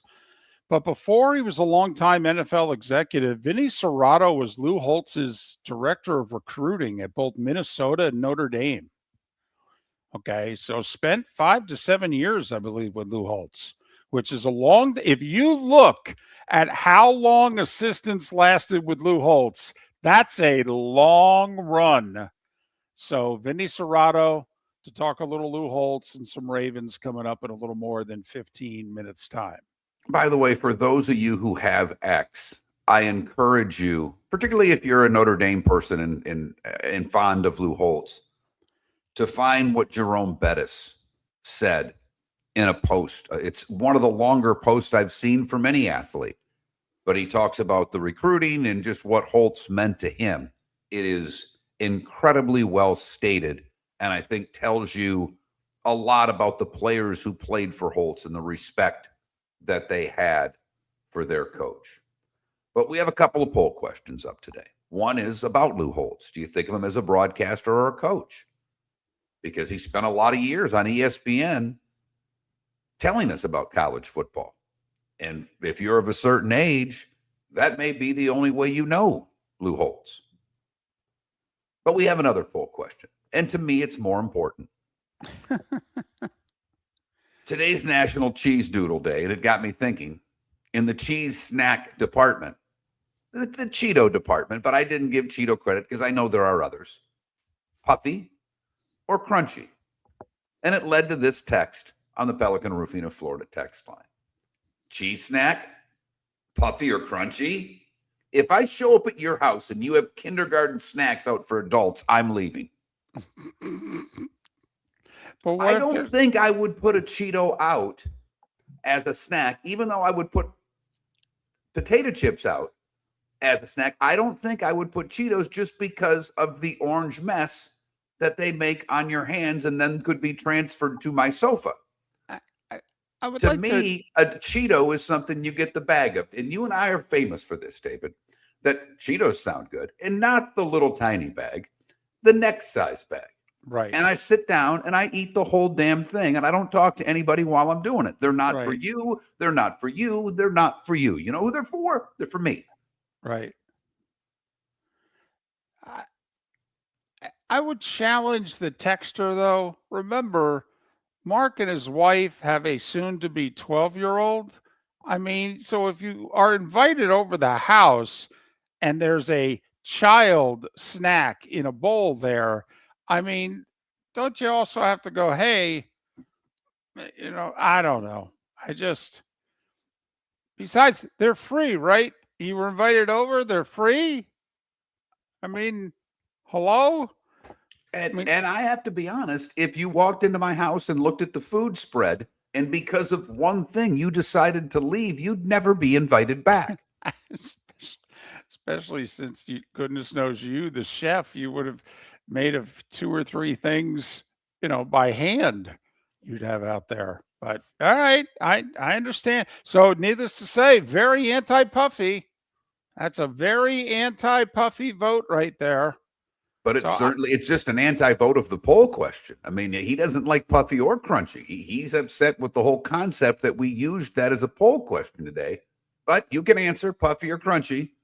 And Lou Holtz, broadcaster or coach. That Mark Miller, the David Moulton, Miller_Moulton on X. I will say last night, David, I did something that I never really thought I'd be a part of. And I'm staying here at the Hope Lodge, which is right next to the Moffitt Cancer Center. And thank goodness, because I've got to be here for several months. But on Wednesdays, David, it's as old as I've ever felt, ever in my life. Because last night and on Wednesdays, they have a potluck dinner. And after potluck dinner, bingo. And my wife loves bingo. She goes and plays it at the church. They've had it occasionally at the country club we're members at, and she loves it. I mean, loves it. So yesterday, the wife made a cake. And I'm not a big pumpkin pie fan. It's okay. I don't like pumpkin pie. She makes a pumpkin cake with cream cheese icing. It's amazing.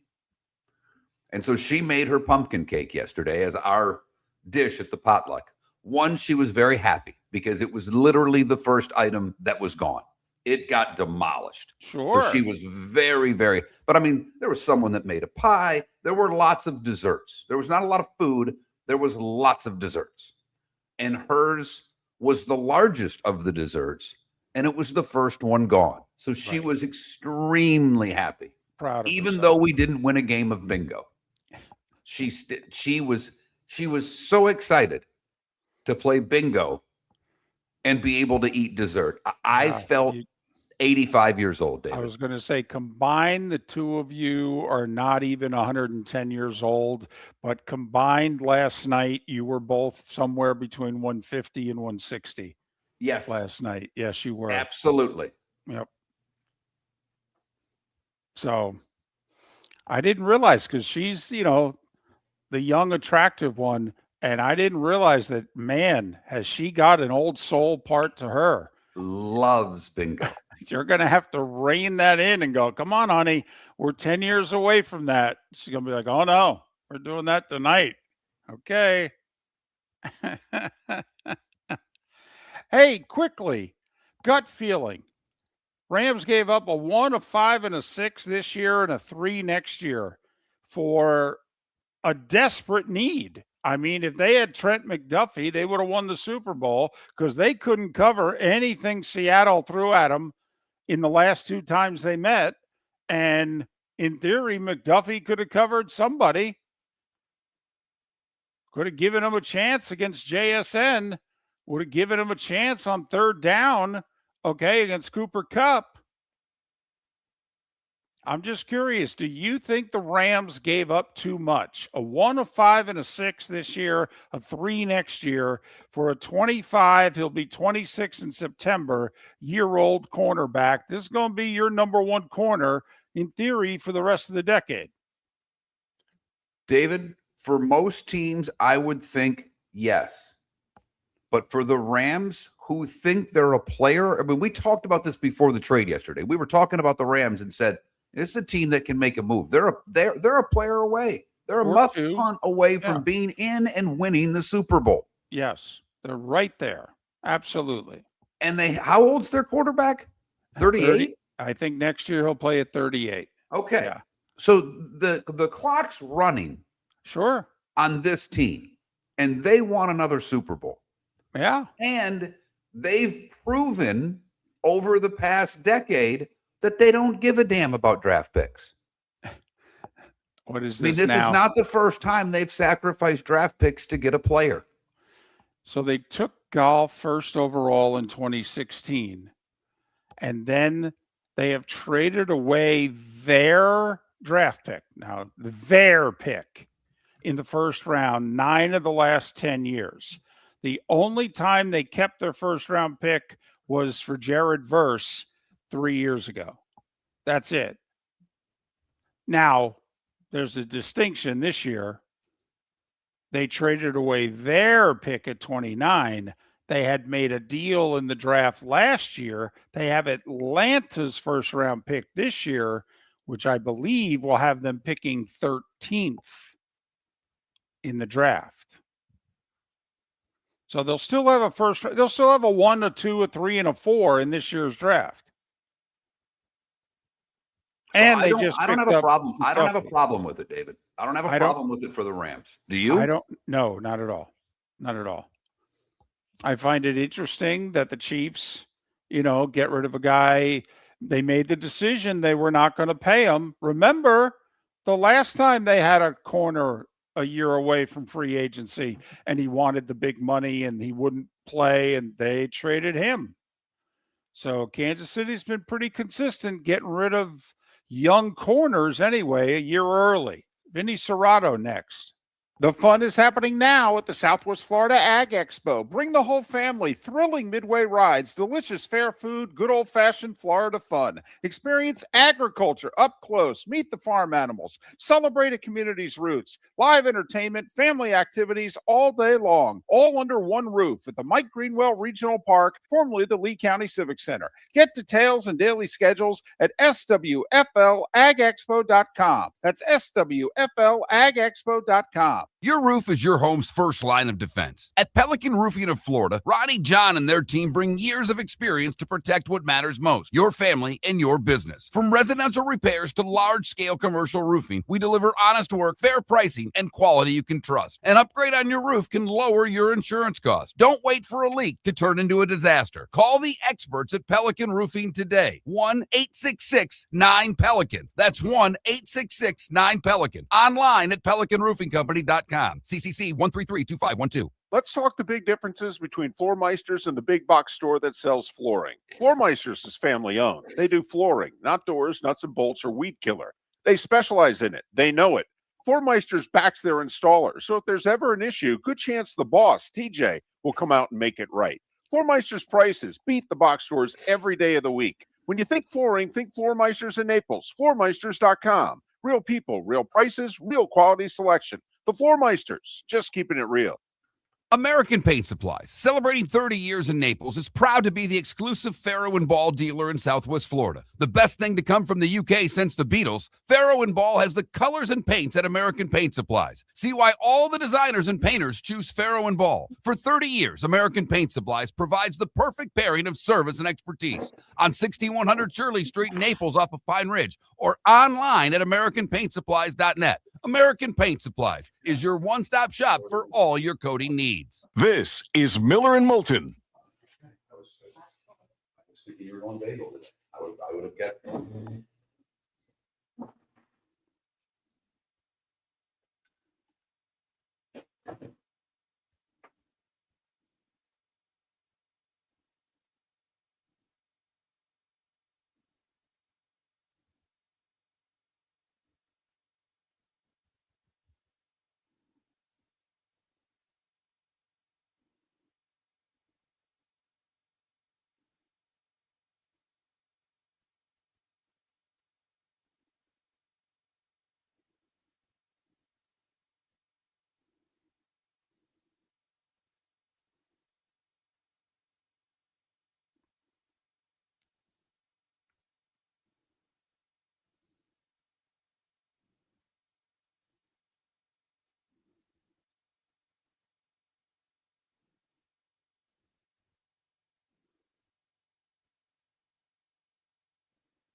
Some of the people with the Holtz one-liners.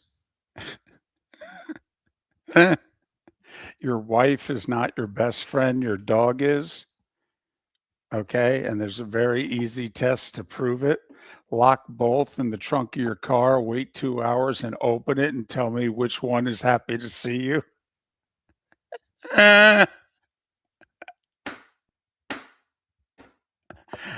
That's funny.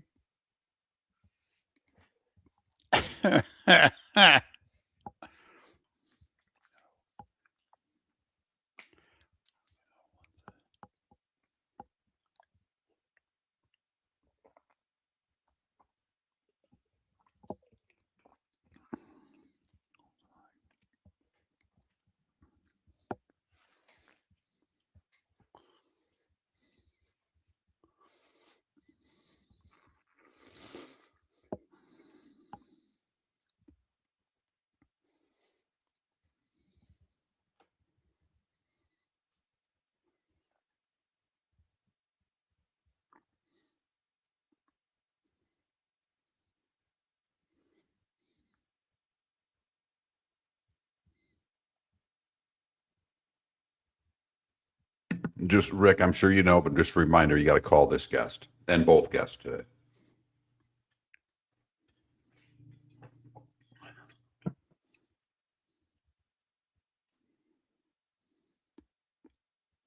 Calling him now. Thank you, sir.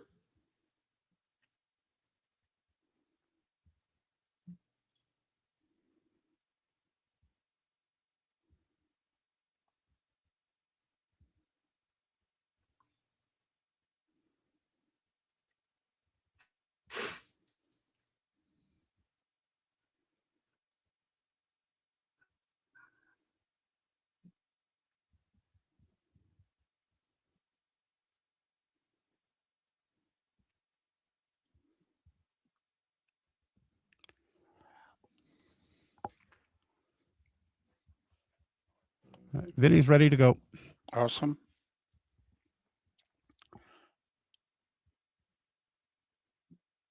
Great.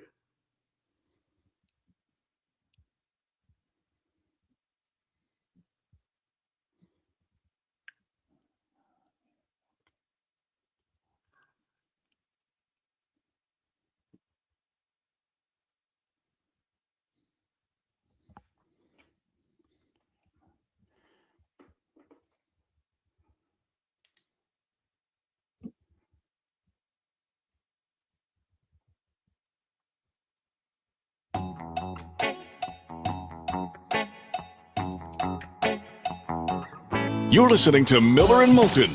And now, here's Mark Miller and David Moulton.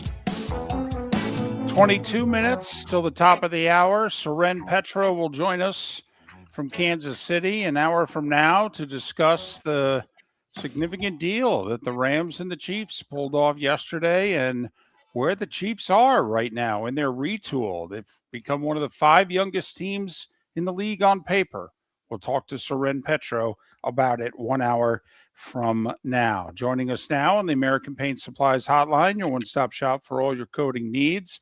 Before he was crushing it on 105.7 The Fan in Baltimore, and as a longtime NFL front office executive, Vinny Cerrato began his career with Lou Holtz at both Minnesota and Notre Dame, and he joins us now. First off, our condolences on the loss of your friend and former boss. How are you? I'm doing well. Guys. Well, I was just talking in the last segment. I read a wonderful post by Jerome Bettis talking about Coach Holtz coming to his living room. And obviously, you were a part of recruiting players. Can you talk about Lou Holtz, the recruiter? Yeah, it was pretty interesting. Because I went in every kid's home, and then I would bring Coach in, to close the deal. And we'd go to the house and he'd say, all right, what's important to this kid? What do I got to sell? And then I wouldn't talk. He did all the talking, and he had his watch on his wrist, and he'd look down, and I knew when he started looking at his watch, I knew that, it's like, when are you going to tell me you're coming to Notre Dame? So he was unbelievable in the home. He was really, really good in the homes. He and I, at one time, we were flying out to see Lee Becton, East Carolina. I remember we were flying on a private plane going over a lake or whatever. And we're on the plane, and I told him, I said, Coach, I said, you got to get rid of that tie and everything.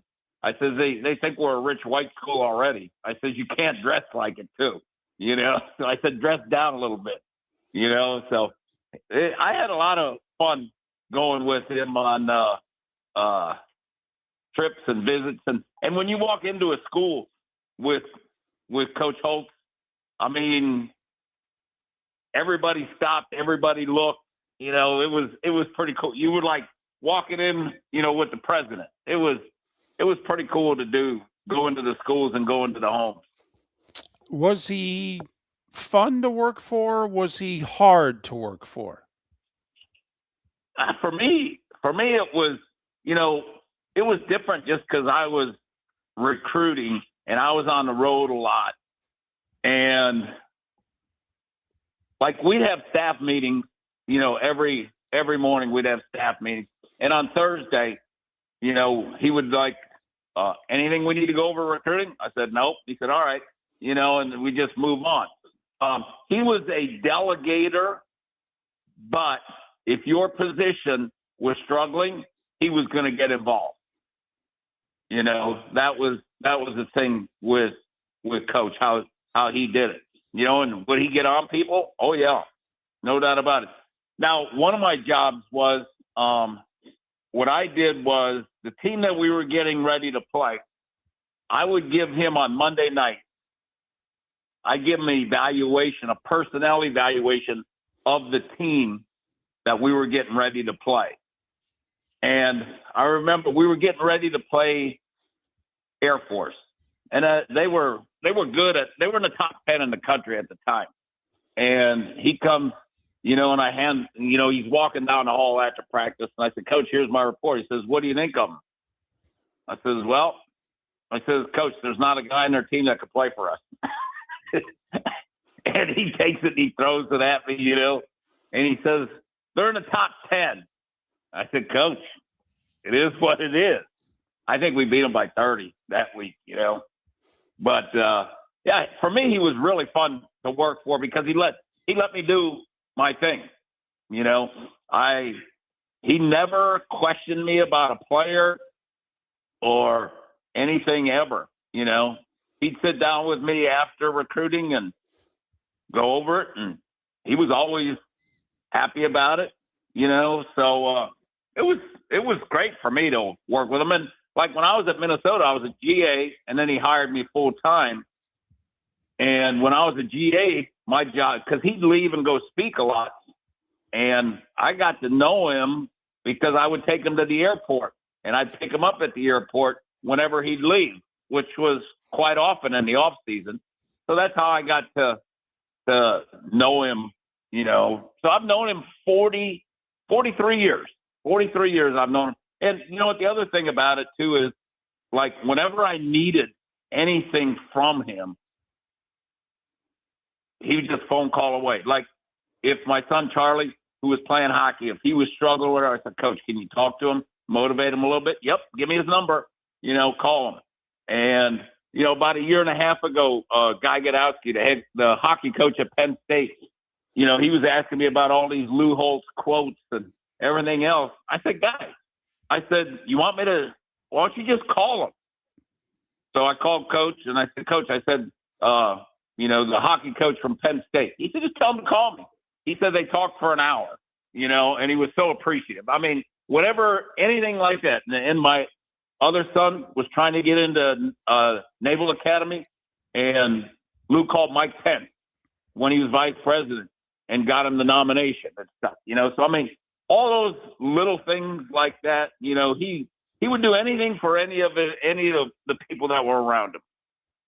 Vinny Cerrato coached with Lou Holtz, longtime NFL executive, now crushing it on The Fan in Baltimore, kind enough to join us once again here on Miller and Moulton. In what way, because obviously he had the infamous year with the Jets in which he said, yeah, I'm not a pro coach. So how different was he from when you then went to San Francisco and Washington in the NFL?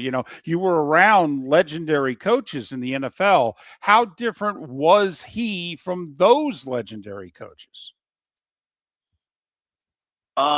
Everybody had their own style, The thing, like when I was a player in college, Earl Bruce was my coach. Now, Earl, Lou, Woody Hayes, Bo Shep, they were all on a staff together at Ohio State. They were all very similar, and Bo's son worked for me in San Fran as a scout, so Lou was a lot like all of those guys. I think they were a lot like each other. Lou wasn't like George Seifert at all. Bill Walsh, Joe Gibbs. No, he was a motivator like Joe Gibbs, Bill Walsh, that type of thing. Mike Shanahan, those type of guys. I mean, master motivator. And Lou was an unbelievable, play caller and stuff for the college offense and stuff that we had. He was spectacular at that. But motivating and doing those kind of things, there was none better than Lou Holtz. There wasn't an off switch with him. And what I mean, I remember a game that Notre Dame's pounding, and it was Michigan State. And I went to Michigan State. Notre Dame's pounding them. And Michigan State scores late to prevent a shutout. And the starters aren't even in. And you would have thought Lou just went down 7-6 in the fourth quarter as opposed to 27-6. It just seemed when you watched him, he never quit coaching, did he? No.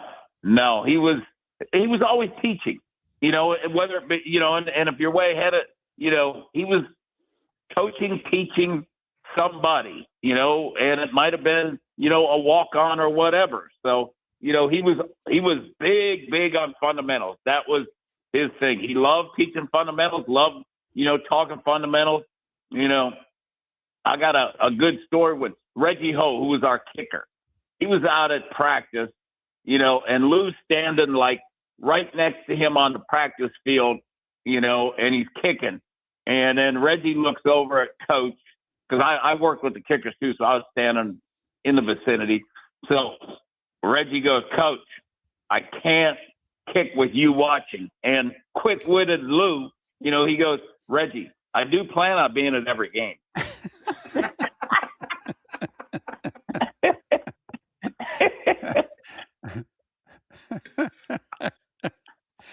I mean, the stories and stuff that he had, and like the newspaper tricks and all the things that he had, and speaking, what a speaker, phenomenal speaker. Why do you think, Vinny, he was such he was a legendary big game coach. His bowl record, how many times he beat the number one team in the country, whether it was home or away. I mean, there are a lot of people that say all time, hey, one game. And Lou makes the short list of coaches that you'd want for one game. Why do you think that was? Like when we were playing in Miami in the Catholics Convicts game, I remember we played Pitt Saturday night. Sunday morning, we had a staff meeting. and the week prior to the game. And I remember in the staff meeting, he comes in and he goes, "It's Sunday." He said, "I watched the film on Miami, and I don't know how we're going to beat them, but it's Sunday, and by Friday we'll figure out how we'll beat them." So I mean, he was always prepared, and he built the team up. Like if we were playing, I remember that Miami, he told all the coaches, he said, "Guys, this is positive week. I don't want any negative comments. We got to build them up all week long. Nobody say one negative word to anybody all week because we got to make them think they're the best." I mean, those are the types of things that, if we were playing a bad team, practices those, it'd be hard. It'd be full pads, be hitting, that's kind of how he did it. But I mean, like in the big games, like you're talking about, and the Miami stuff, even like in the locker room, after the fight, coming in and, the player, and they talk about it on the show, the Catholics Convicts show on ESPN. Right. They talk about it when Lou comes out of the locker room and the intensity in the room was unbelievable at that time, and they had just fight there, and they're all intent. They want to go play. And Lou walks out, and then he told him, he said, "Save Jimmy Johnson's ass for me." Oh, the players, I mean, he knew what to say exactly when at the right time. Would he have been as good today as he was then with all of the new rules, with the transferring? And I'm not even worried about the but the transferring and being able to not build a team he once did. Would he have been as good today as he was then? I think he would have been. Yeah, I think he would have been absolutely been a good. He would have got frustrated, kind of like I get frustrated because he'd always talk about, all right, when you're a freshman, when you become a sophomore, you got to be better than when you're a freshman. When you become a junior, you got to improve that much more. And then when you're a senior, you got to be playing your best football. I think he would have been frustrated just because it was one and done. But as good a coach as what he would have adapted, and in my day and age when we were at Notre Dame, if we'd have had NIL money, we'd have been unstoppable with the people that we had, the money that we could have raised. Oh my gosh, it would have been crazy. Well, Vinny, we thought once this format came in the last 3 years, we thought one of the biggest beneficiaries was going to be Notre Dame because, well, for the obvious reasons. It's not like money is a problem at Notre Dame. Hey, very quickly in a minute, Ravens going to be okay. Looks like they're going to lose Lively and likely in Lindenbaum here. They're going to be all right. As long as they have Lamar Jackson, they'll be fine. But they've got some holes. If Lindenbaum, and I've said it on the show all week, if he's not signed, he's gone. If he gets to Monday, he's gone. Right. Because he's going to get paid. And I don't see any reason why he's going to sign, prior to that, unless they pay him, over $22 million a year or something, which I'm guessing that the Ravens don't want to do. So they're gonna need to fix the offensive line. I think Jesse Minter. I'm more worried about the offense than the defense because I think Jesse Minter will fix the defense and they'll plug some people in there. Okay. I mean, look at what Jesse Minter did at the Chargers with Oweh. With the Ravens, he had no sacks. He goes out there, he gets 10. So I think Jesse Minter is going to be that good.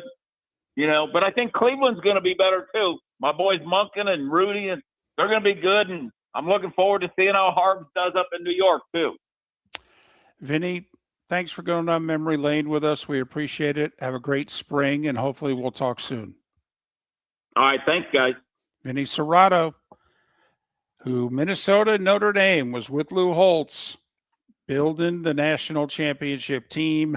Vinny joining us on the American Paint Supplies Hotline, your one-stop shop for all your coating needs.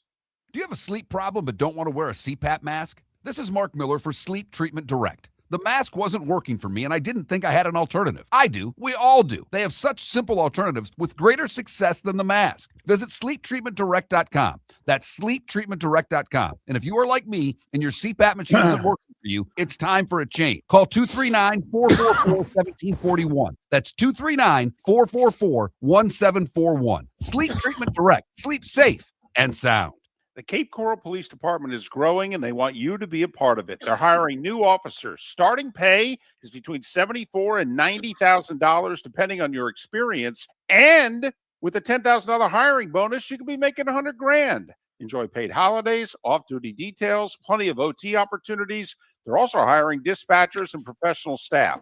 So go to capecops.com. capecops.com. Be brave, be best, be Cape. The fun is happening now at the Southwest Florida Ag Expo. Bring the whole family. Thrilling midway rides, delicious fair food, good old-fashioned Florida fun. Experience agriculture up close. Meet the farm animals. Celebrate a community's roots. Live entertainment, family activities all day long, all under one roof at the Mike Greenwell Regional Park, formerly the Lee County Civic Center. Get details and daily schedules at swflagexpo.com. That's swflagexpo.com. Your roof is your home's first line of defense. At Pelican Roofing of Florida, Ronnie John and their team bring years of experience to protect what matters most, your family and your business. From residential repairs to large-scale commercial roofing, we deliver honest work, fair pricing, and quality you can trust. An upgrade on your roof can lower your insurance costs. Don't wait for a leak to turn into a disaster. Call the experts at Pelican Roofing today. 1-866-9-PELICAN. That's 1-866-9-PELICAN. Online at pelicanroofingcompany.com. CCC 1332512.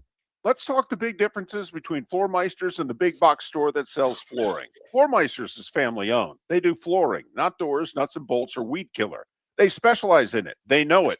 Floormeisters backs their installer. So if there's ever an issue, good chance the boss, TJ, will come out and make it right.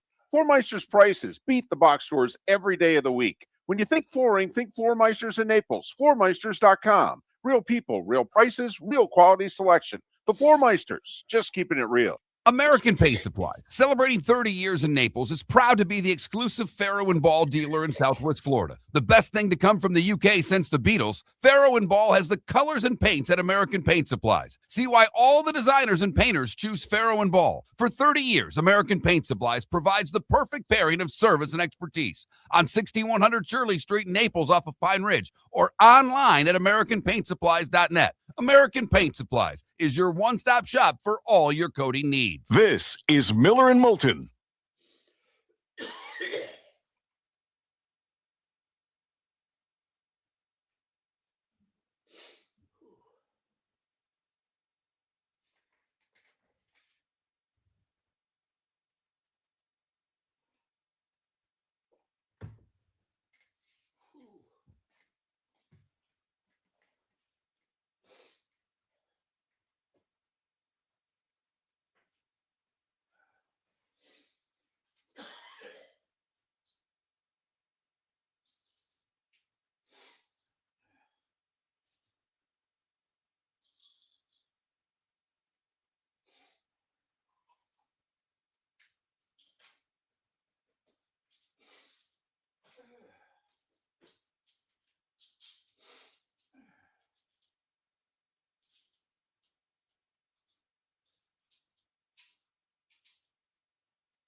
He was great. Yeah.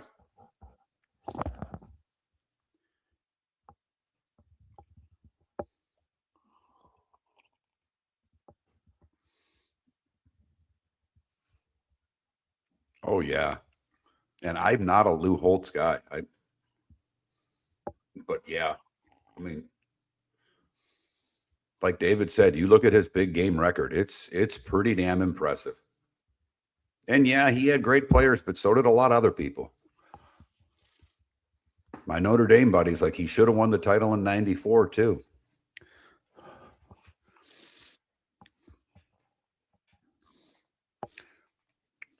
And Panda, don't worry. I knew when you said custom robbers, you meant daubers. I was with you. He finished second for the Natty at Arkansas. At Arkansas.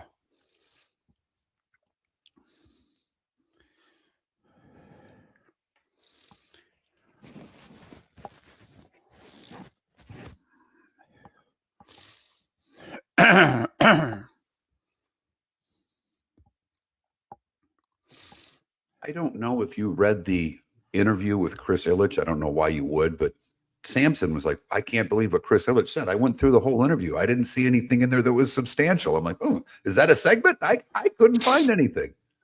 What did he not believe that he said? I don't know. He just okay. He said, he just had what he was talking about, and that was on his list. And I'm like, I don't know where he's going with that.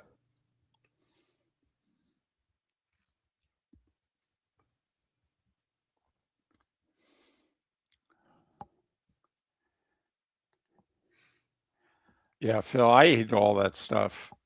Fritos and Cheetos on sandwiches and all that.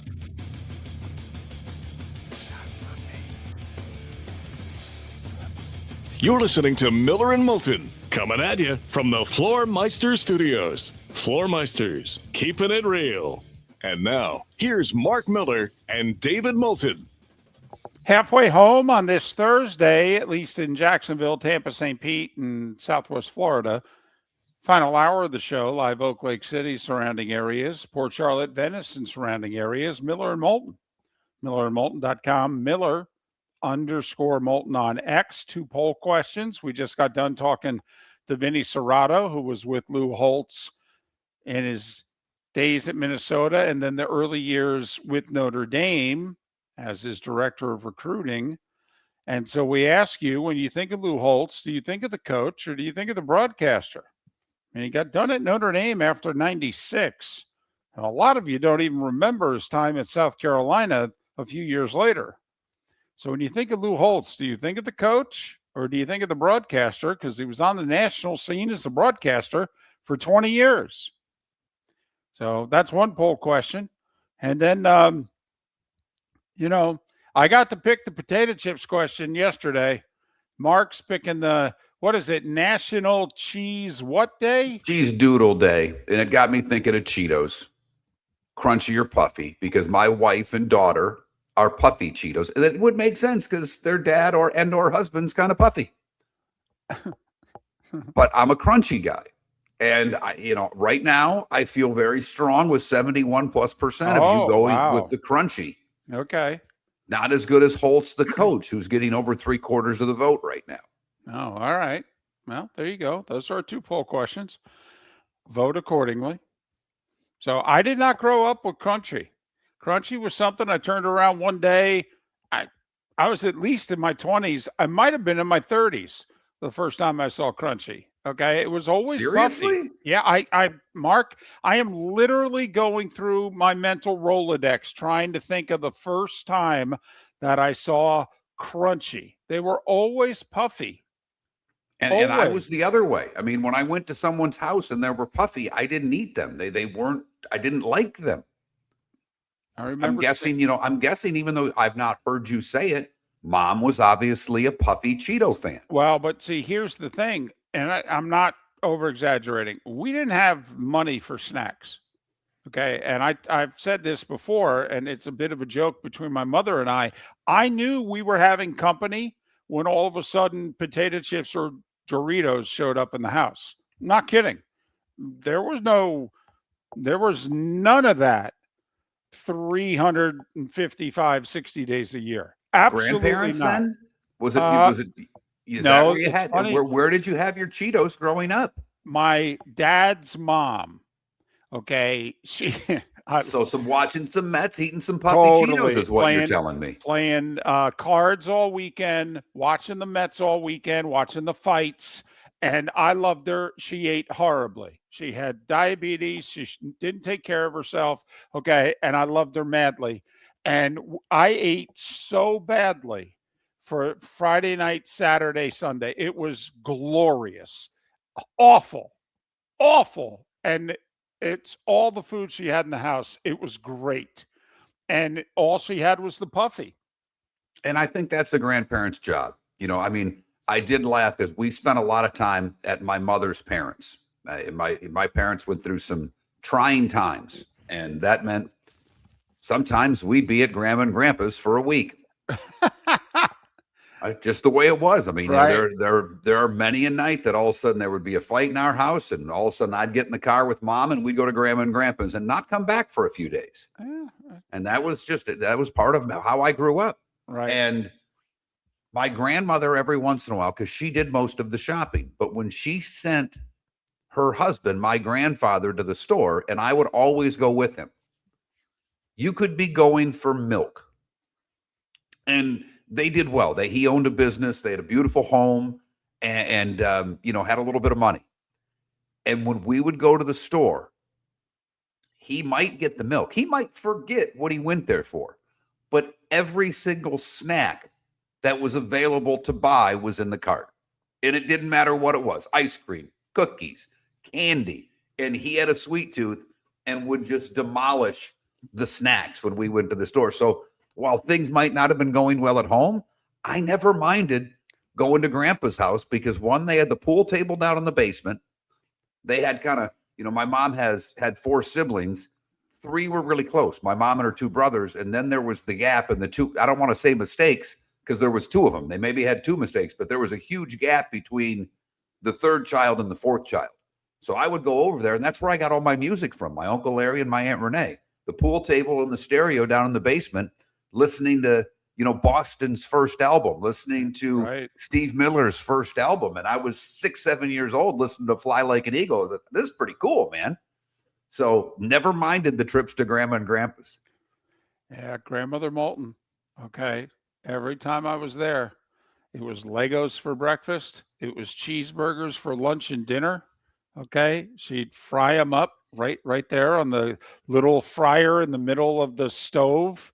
Okay. It had 2 things on the left, 2 things on the right, and in the middle was a fryer.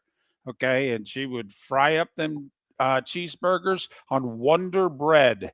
They were greasy as you can imagine. Okay. And there were Twinkies and ring dings for as long as you could see. And Mark, you think I take big bites? You should have saw my grandmother Moulton inhale, a ring ding. Oh my goodness. I was like, damn. Yeah. Very impressive. I love when you go Wonder Bread. I'm hoping that our audience of a certain age is thinking about the Eddie Murphy skit with the burger from his. Yep. Totally. Better than McDonald's. Right. Yep. Yeah. It was unbelievable. My mother used to drop me off at 4:00 on Friday. I would run into that house. I'm like, this is going to be the best 48 hours of my life. So obviously we've talked a little football, mostly Lou Holtz stuff with Vinny Cerrato, but at the end there, he got into a couple of Ravens issues and said he's not worried at all about the defense. I am interested. We may have to get him back on after free agency because he just kind of quietly threw out there, Cleveland's going to be better. Because he thinks, which is, because they were coached by Stefanski, and yet Vinny kind of gave the impression, I think they're going to be better coached this year. They've got major personnel issues, though, in Cleveland. I mean, even if he does a good job, besides the obvious one that we all know at quarterback, I mean, we made fun of Belichick at the end and his offensive skill players at the end in New England. Well, what does Cleveland have? Well, and the other side of it, too, is, say what you want about the Browns, but their defensive coordinator was really good. That defense was solid. to me, with whoever he has, and I don't even know off the top of my head who his D coordinator is, it's not going to be as good as the job Sports did. It's just not. How? Quick sidebar, and I don't disagree. It'll be different, obviously. Quick sidebar. Hey, if you're the Browns, in all honesty, can you tell Myles Garrett to stop driving? Did you see he got like his 9th high-speed speeding ticket the other day since he's been a Brown? Now, he's been a Brown like 9 years. Okay, but I mean, at what point do you just say, listen, we're paying you, no offense, we'll get you a driver. Seriously, you need to stop driving. Please, you need to stop driving. You're a danger to yourself and others. Please, don't care what you do at age 35. You'll be retired. Honestly. Okay, but please, will you stop this? I mean, I'm just wondering, can you do that? Or, no, you can. He's an adult. And I mean, I'm from the Browns. I'm almost begging the league. Can you suspend him a game? Can you do something to him where maybe he'll have to listen to us? Boy, David, look, I don't know what you can do. And don't you think if you've got that, and you and I both drive fast. We do. Yeah, we do. But but we're not doing 110 and a 70. No. But you and I are going to be at that 84 mark. I mean, we've been lucky enough to not get a lot of tickets. Right. I remember getting one when our equipment failed us at the shootout, and we had to race back to the studio, and you passed me about a mile from the studio as the policeman is pulling me over. Correct. And I'm like, well, I'll do the first segment. Mark will be here by the second. Okay. I felt badly. I'm like, oh man, could have been me, but no, it was Mark. So yeah. I don't, it's hard for me to condemn people for driving 10, 15 miles over the speed limit. No. This is when you're doing 40 over, right? That's a whole nother level. Right. Don't you have enough money? And I'm being serious. I don't know the Cleveland area, but I've got to think there's some sort of track somewhere within 50 miles of where he lives that he could just say, hey, Saturday mornings, can I rent that out for a couple hours? I'm not even joking around. Right. I just, but if I'm the Browns, I'm like, listen, I got this guy for 3 to 5 more elite years. I need him. I need him safe. I'm worried something bad's going to happen to himself and others. I mean, just, I can't control it once he's done, but I mean, it's fun. It's not funny. It's ironic, funny that, it's why when a player or a coach gets a DUI in the NFL, it's like they have a 24/7, 365 driving service that you can call in the league. I mean, literally, and no player or coach or league executive should ever get a DUI. You can just call. The dues and if pay you don't for want it. the team or league to know that you used it, there is this thing called Uber. Yeah, well, yeah. But, this day and age, I'm sorry, maybe there was a stigma attached to it a generation or so ago. But now if somebody said you used the car service 2 times and said, yeah, if I have a drink at all, I do not drive. At all, I don't drive. And so I went to this social thing. I had 2 drinks. Yeah, I took the service home. Yeah, absolutely. Yeah, you're going to condemn me for that? Seriously? Yeah. I mean, but I'm just wondering, can you do that to Myles Garrett? Can you go, dude, you can't drive anymore. You can't. Take the car service. We'll pay for it. I'll have a driver outside your house 24/7. Honestly, I'll pay for it. You can't drive anymore. I'll hire an ex-race car driver to drive your car for you. Yes. I'll fly you to the Petty experience, okay? Weekly, whatever. We got to get this out of your system. We'll stop in Athens. Pick up some guys there. They can go with you. Right. I mean, you meant Athens, Georgia, right? I did. That's funny. It's good material. That's very good material. Your roof is your home's first line of defense. At Pelican Roofing of Florida, Ronnie John and their team bring years of experience to protect what matters most, your family and your business. From residential repairs to large-scale commercial roofing, we deliver honest work, fair pricing, and quality you can trust. An upgrade on your roof can lower your insurance costs. Don't wait for a leak to turn into a disaster. Call the experts at Pelican Roofing today. 1-866-9-PELICAN. That's 1-866-9-PELICAN. Online at pelicanroofingcompany.com. CCC 1332512. Let's talk the big differences between Floor Meisters and the big box store that sells flooring. Floor Meisters is family owned. They do flooring, not doors, nuts and bolts, or weed killer. They specialize in it. They know it. Floor Meisters backs their installer. So if there's ever an issue, good chance the boss, TJ, will come out and make it right. Floor Meisters prices beat the box stores every day of the week. When you think flooring, think Floor Meisters in Naples. Floormeisters.com. Real people, real prices, real quality selection. The Floor Meisters, just keeping it real. American Paint Supplies, for nearly 30 years, is your one-stop shop for all your coating needs. If you are a designer, a contractor, a professional painter, or a weekend warrior, American Paint Supplies is the place where experts go to get expert solutions. At 6100 Shirley Street in Naples off of Pine Ridge, American Paint Supplies delivers the best solutions with the best products with the best support. Meet Gene and his team today at American Paint Supplies. Call 239-566-2700. That's 566-2700 or online at AmericanPaintSupplies.net. At the Diamond District, we believe your I do deserves more. More selection, more sparkle, more diamonds. You'll find the ring for your forever. During our Diamond event, March 6th through 8th. Explore every cut, color, and carat weight imaginable, from timeless classics to striking modern designs. Choose the ring that says it all. March 6th through 8th at the Diamond District. Hablamos Espanol. Visit Jason and Todd at the Diamond District. This is Miller and Moulton.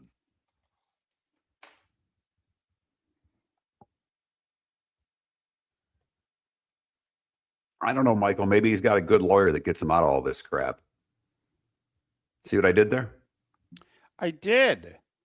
I appreciated that. I'd like to think he would.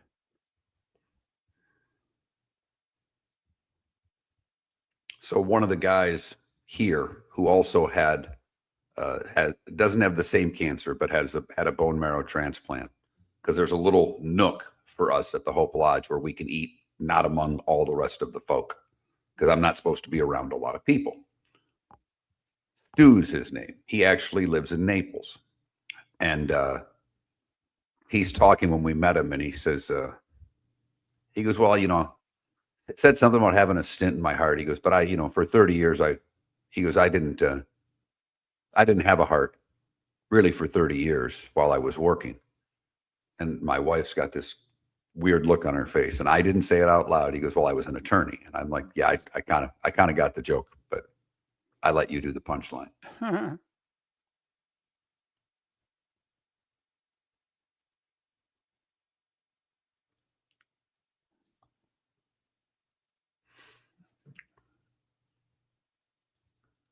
David, the Chargers have $92 million. Oh, they're going to need it. They have more with these cuts. They have more than the Titans now.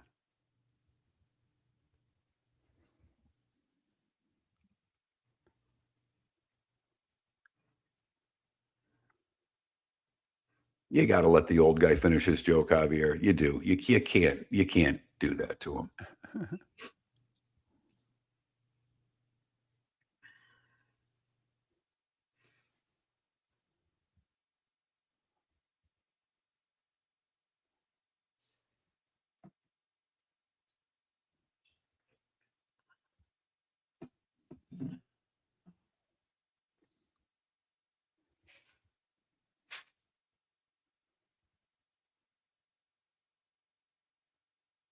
That is rich, Joseph. That is rich.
Wow, Javier. It's very impressive. Especially since there were a lot fewer correspondents back in the day. Although with the way they're making cuts now.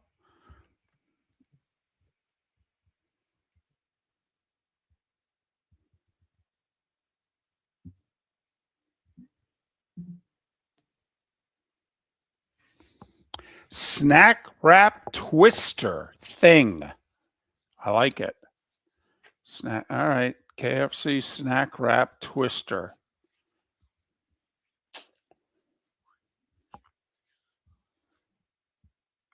Curious what they have in it.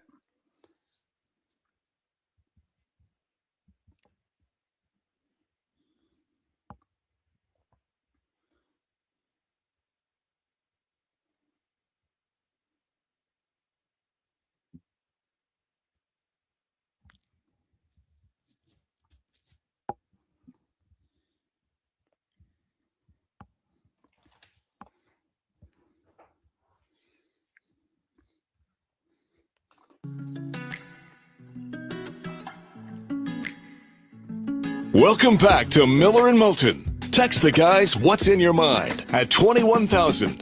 That's 21000. And now, here's David Moulton. 21 minutes after the hour. Miller and Moulton, millerandmoulton.com, Miller_Moulton on X. Tell you what, the free agency list, Mark, is slowly getting better and better and better. I mean, the Falcons have let it be known now they're going to cut Darnell Mooney. By the way, that's an affordable guy for a team like New England, David. 28-year-old wide receiver. I mean, now his cap hit, well, you look at it and you go, oh, it's a decent hit. Was going to be $18.4 million. But, you know, he's 13 plus yards a catch, 13 to 15 yards a catch for the last 3-4 years. 28 years old. Mark, I think you're all over it. Chargers, Patriots, I mean, good teams here, but both need receivers. But you're not going to have to spend the right. the bank to get them. No. You know, you can get them for, I would think mid-teens. Yeah. So just saying, the guys that are being let go, whether it's teams need to make difficult decisions just to be cap compliant or teams that are deciding, you know what? I know we got 30 million. I want 60 million. I want to be a player this offseason. So we're going to get rid of this guy and this guy. You know, Dallas got cap compliant. They restructured Dak and CD Lamb after franchising Pickens. So they're at least cap compliant. But watch for, as I mentioned earlier, the entire NFC North not cap compliant at this moment. Bears, Lions, Packers, Vikings. Vikings have announced a lot of cuts, haven't made them yet. Jags, still over the cap. Browns, still over the cap. Bills, Texans, Colts, Dolphins, still over the cap. So some of these moves haven't taken hold yet, but when you look at those teams, and I think you'll see more cuts happening today, and that's where you need to look. I think it's unfair, and I get it. You know, contracts are stacked a certain way, and, you decide to give a guy a bonus, and so you're going to prorate the bonus over 3 years. But, like, the Bears center just retired on him, 27 years old, 1 year into whatever the deal was that they made with him. I think it was at least 3 years. He's going to count like $4 million against their cap this coming year. He retired.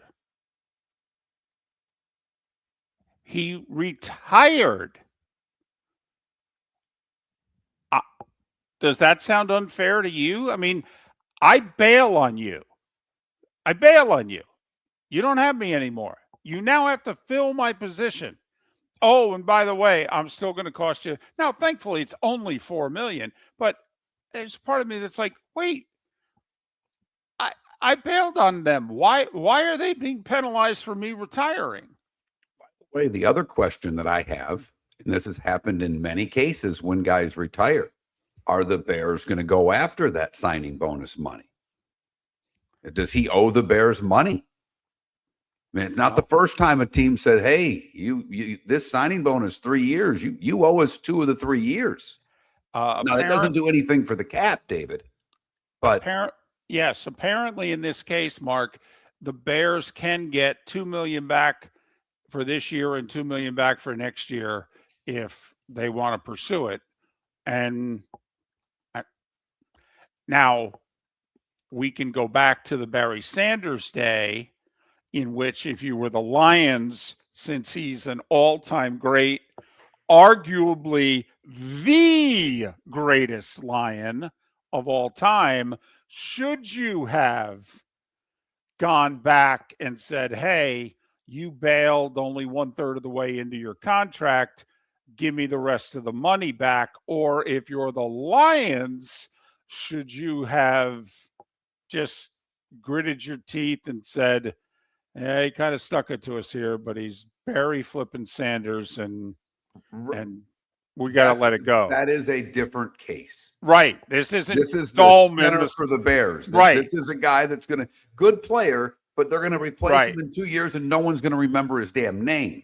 Right. I mean, it's one thing to go after Barry Sanders and Calvin Johnson money.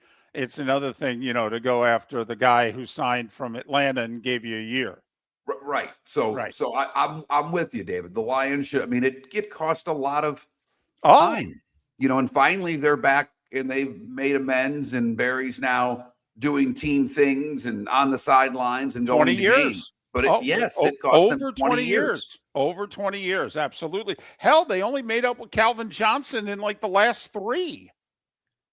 I mean, so that was never made up with either of them if it wasn't for the 1-4 dying, and now the lady who's taken over, the daughter or whatever who's taken over, because she's the one that mended all the fences. Correct. And hired Spielman, who said, hey, we got to take care of this. And Chris said, on it. I can do that. I know them both. So, yes, I mean, there's a big difference. I mean, there's a canyon between the two. But, David, here's the question I have for you, because I think the point you make is a very valid one. He retired. Why are the Bears penalized? Now, what I would try to implement, though, is that some of these guys sit out for a year and go, I really want to go play again. At that point, do you get stuck with everything that year, even if he doesn't play for you? If he comes back, how does that work? If you trade him, I'm just asking, because if a guy does come back out of retirement, then what? You give him cap relief this year, he plays next year, he's got to eat it all that year? Well, but he's not playing for you. I still don't know why it's a penalty on you. But he's under contract with you, so if he were to come back, they would essentially have to trade him. Well, yeah, okay. They own his rights. Or what usually happens is the team just releases him officially. Then you retired. Oh, now you unretired. Okay, well, then we'll release you, which could have cap ramifications. That's true. But I don't know. When you throw around the word unfair, sports fans lose their mind. Okay. They don't want to hear it. But I do think it's just unfair if a guy retires on a team and the team absorbs a cap hit because of it. He's not playing for me. He bailed on me. We're the ones getting the short end of the stick here. And we got to take a cap hit? Now, do you have a difference if he retires? Because, some guys have to retire because of injury. I mean, this guy just walked away. He's not hurt. He could play. He's decided, I'm done. Same thing with the Chargers Center. They just said, no, we're done. Oh, it doesn't matter to me if you go join a cult or if your knees are shot. I don't know. No, you quit. That is a great phrase you just used there. I want to just slow down. It doesn't matter if you joined a cult I don't. or Right. your knees are shot. It's sometimes you say things and people they're gonna fly over. It's flyover country. It's like Soren, Petro in Kansas. I mean, they're just gonna miss that. And I think we need to slow down sometimes. Join a cult or your knees are shot. What's a better reason to retire? It's the same. You're no longer there. Okay. I mean, seriously, we're very rarely morbid, and I think we're very rarely dirty or disgusting on the show. But along the same lines, so what's the difference between death and retirement? I mean, I don't think a team should be. He's not there. He's not there. How should we be penalized for this? What, we got to take a cap hit? What? Why? He's not here. He's our general manager, one David Moulton. Did he die or did he retire? And for that matter, what the hell's the difference? Soren Petro to talk the Chiefs, death, and retirement. That's coming up next on Miller and Moulton. Thanks for listening. The fun is happening now at the Southwest Florida Ag Expo. Bring the whole family. Thrilling midway rides, delicious fair food, good old-fashioned Florida fun. Experience agriculture up close. Meet the farm animals. Celebrate a community's roots. Live entertainment, family activities all day long. All under one roof at the Mike Greenwell Regional Park, formerly the Lee County Civic Center. Get details and daily schedules at swflagexpo.com. That's swflagexpo.com. Your roof is your home's first line of defense. At Pelican Roofing of Florida, Ronnie John and their team bring years of experience to protect what matters most, your family and your business. From residential repairs to large-scale commercial roofing, we deliver honest work, fair pricing, and quality you can trust. An upgrade on your roof can lower your insurance costs. Don't wait for a leak to turn into a disaster. Call the experts at Pelican Roofing today. 1-866-9-PELICAN. That's 1-866-9-PELICAN. Online at pelicanroofingcompany.com. CCC 1332512. Let's talk the big differences between Floormeisters and the big box store that sells flooring. Floormeisters is family owned. They do flooring, not doors, nuts and bolts, or weed killer. They specialize in it. They know it.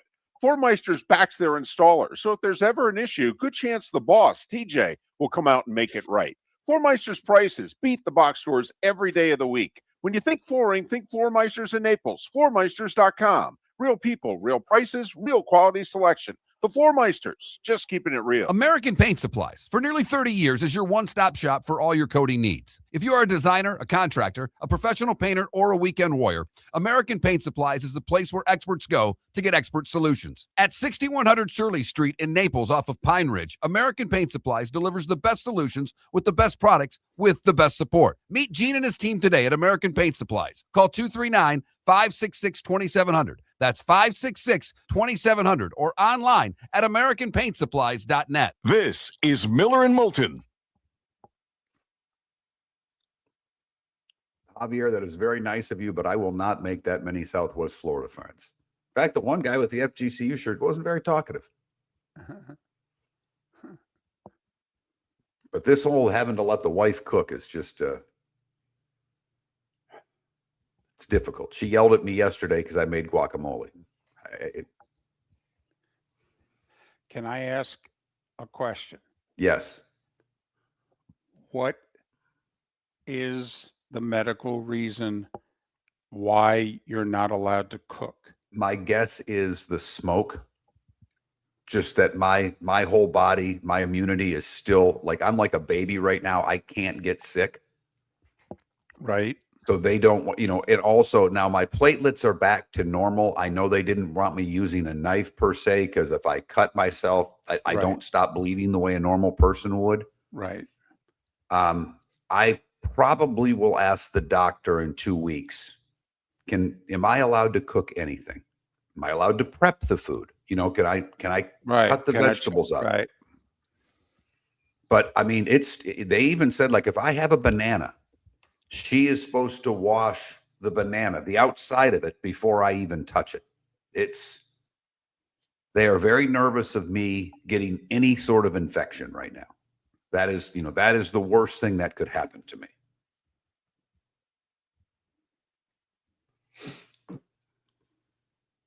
All I know is I asked when I could drive, and they said after 90 days. And I went, I'll be damned. So in theory, you'll be driving yourself home, because isn't it pretty much the same? Yes. But I flat out said, I said, look I got you, but what's safer, my 81-year-old mother driving in Tampa or me driving? And they basically gave me you're not supposed to drive, but it's not like we're following you around. Right. It's not like we're going to arrest you. So is it because it's physically It's because demanding? of my central line. If I were to turn the wrong way, but I mean, if we get in an accident, I could bleed out just the same. I don't know what the hell the difference is. I was going to say. But I mean, like tonight, my mother's driving up and we're having dinner. My daughter has a gymnastics meet up here. So they're staying in downtown Tampa because it's at the convention center, my wife and daughter. So we're having dinner near that. I told Eve, I said, I'm probably driving home from dinner. I just want to let you know. Are you going to be able to see the gymnastics meet? It's tomorrow morning at 8 a.m. Gotcha. I mean, nothing like a, 11-year-old gymnastics meet on a Friday in the morning. Oh, yeah. Oh, no. Don't get me started. Is there no school tomorrow? Oh, no, there's school tomorrow. She's missing school. Like, trust me, this pisses the wife off more than it pisses me off. Don't. I'm not saying a word. You said a lot. No, I didn't. I did not. I put my head down. You said everything with your breath and gesture. Now I do feel like we're married because that's the I get from my wife. Oh my God. I saw Bill Burr. I go, I didn't say a word. I saw a Bill Burr clip. He was on getting interviewed and he talked about he's watching the news with his wife. And there's a story about domestic violence. He's like, look, you're never supposed to hit women. Okay. You're just, right. He said, but he goes, so I couldn't help myself because she's very serious. And I said, what do you think he said? What do you think she said? What was the last thing she said to him?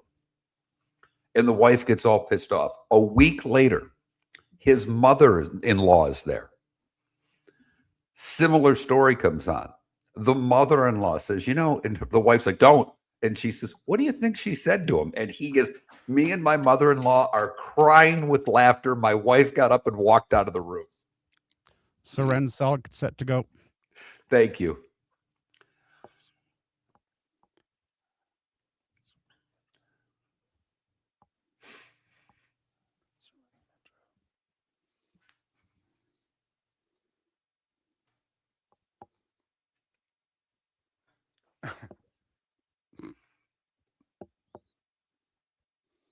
By the way, even my wife observed, we took a 2-mile walk yesterday. She goes, we walked this campus and there are a lot of pretty young ladies and I've not seen one good looking guy yet.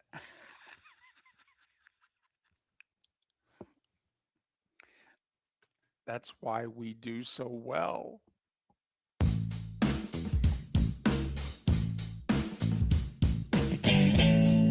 Welcome back to Miller and Moulton. Text the guys what's in your mind at 21,000. That's 21000. And now, here's David Moulton. 22 minutes to the top of the hour. Then it's time for the Diamond District bonus hour here on Miller and Moulton. MillerandMoulton.com, Miller_Moulton on X. Soren Petro, a mainstay, Sports Radio 810 in Kansas City, kind enough to join us once again. You can follow Soren on X at Soren Petro, SorenPetro. Soren, it's David and Mark. Good morning. Before we get to the Chiefs, you still coaching the girls hoops team? No, they've graduated on to where they need real coaching. So gotcha. No. But I will say my star point guard was the freshman of the year and freshwoman of the year and sixth woman of the year. I think is probably the better way to say it. Last year and was first team All-State as a sophomore this year. They won the state championship last year. We'll see what they do this year. Wow, look at that. That all comes from that youth coaching and instilling that work ethic and hard, you got it done. Yeah. Fundamentals. That's what way I to like go. to believe. Yep. That's what I like to believe. I like to believe I had anything to do with that.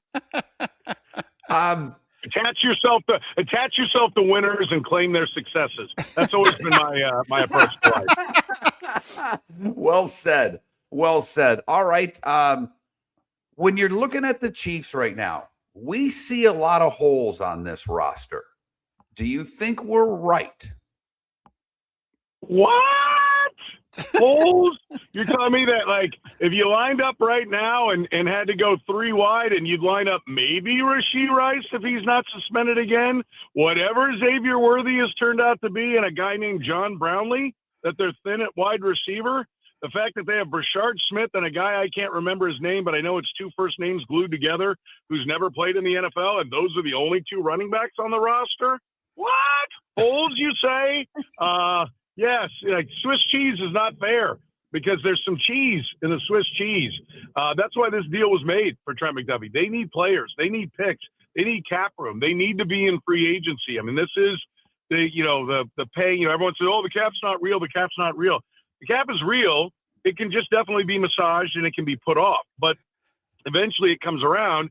And when you're a team that doesn't dabble in void years, and I believe we're going to see a big bloodletting at some point for the Eagles as well. But when your owner says, no. I'm not paying a bunch of money that's never going to actually go to the player that's playing when he's playing. And, we're going to take this big nosedive and we know we're just going to be at the bottom again. That Clark Hunt just doesn't do that. Now there's some talk that some void years are being added on to Patrick Mahomes, that Travis Kelce's deal, if he comes back, could possibly have that these are quote unquote special circumstances. So maybe that'll all change, but they've taken great pride and beat their chest about how they don't do that, and they try to run a more efficient business operation. And, that's great when you have Patrick Mahomes and he fills in all the holes, but it's, clear that it's when you have Patrick Mahomes and a lot of stuff around him. And that started to break down last year. Their stars and Jags approach of having, highest paid guys at a lot of positions and then just making do. Last year when they took on just a little bit of injuries, clearly, cut the legs out from under the organization. And so I think they're trying to refresh right now. They don't want to say rebuild. Brett Beach said at the combine, I was standing there and he said, look, we've basically been in a maintenance mode and this is more of a rebuild mode. He did use that word. I think we'd all agree that if you're, telling your fan base we're rebuilding when you have Patrick Mahomes as your quarterback, that's not a good look. And so they recognize that. But it is much closer to a rebuild than it is just a maintenance because of all the holes that you mentioned. If they had to line up and play football today, the roster you would see out there is pretty weak. So clearing cap space, cutting Juwan Taylor, getting the $13 million of Trent McDuffie off the books, who they love as a player, by the way. And because he is such a great player on the field, but also a great player in the locker room, in the community, is part of the reason they got the haul they got. The Rams will have nothing to worry about with him, but that's all part of this process. Yeah, you look at that roster, you're 100% correct. There are a lot of holes in it, and they have a lot of work to do. Listen, I give the Chiefs credit. They were very classy with Kelce. They paid him they didn't make him take a pay cut the last 2 years when clearly his production was not worthy of the money they were paying him. I'm just curious, though, this year, Soren, he's like a $6 million player.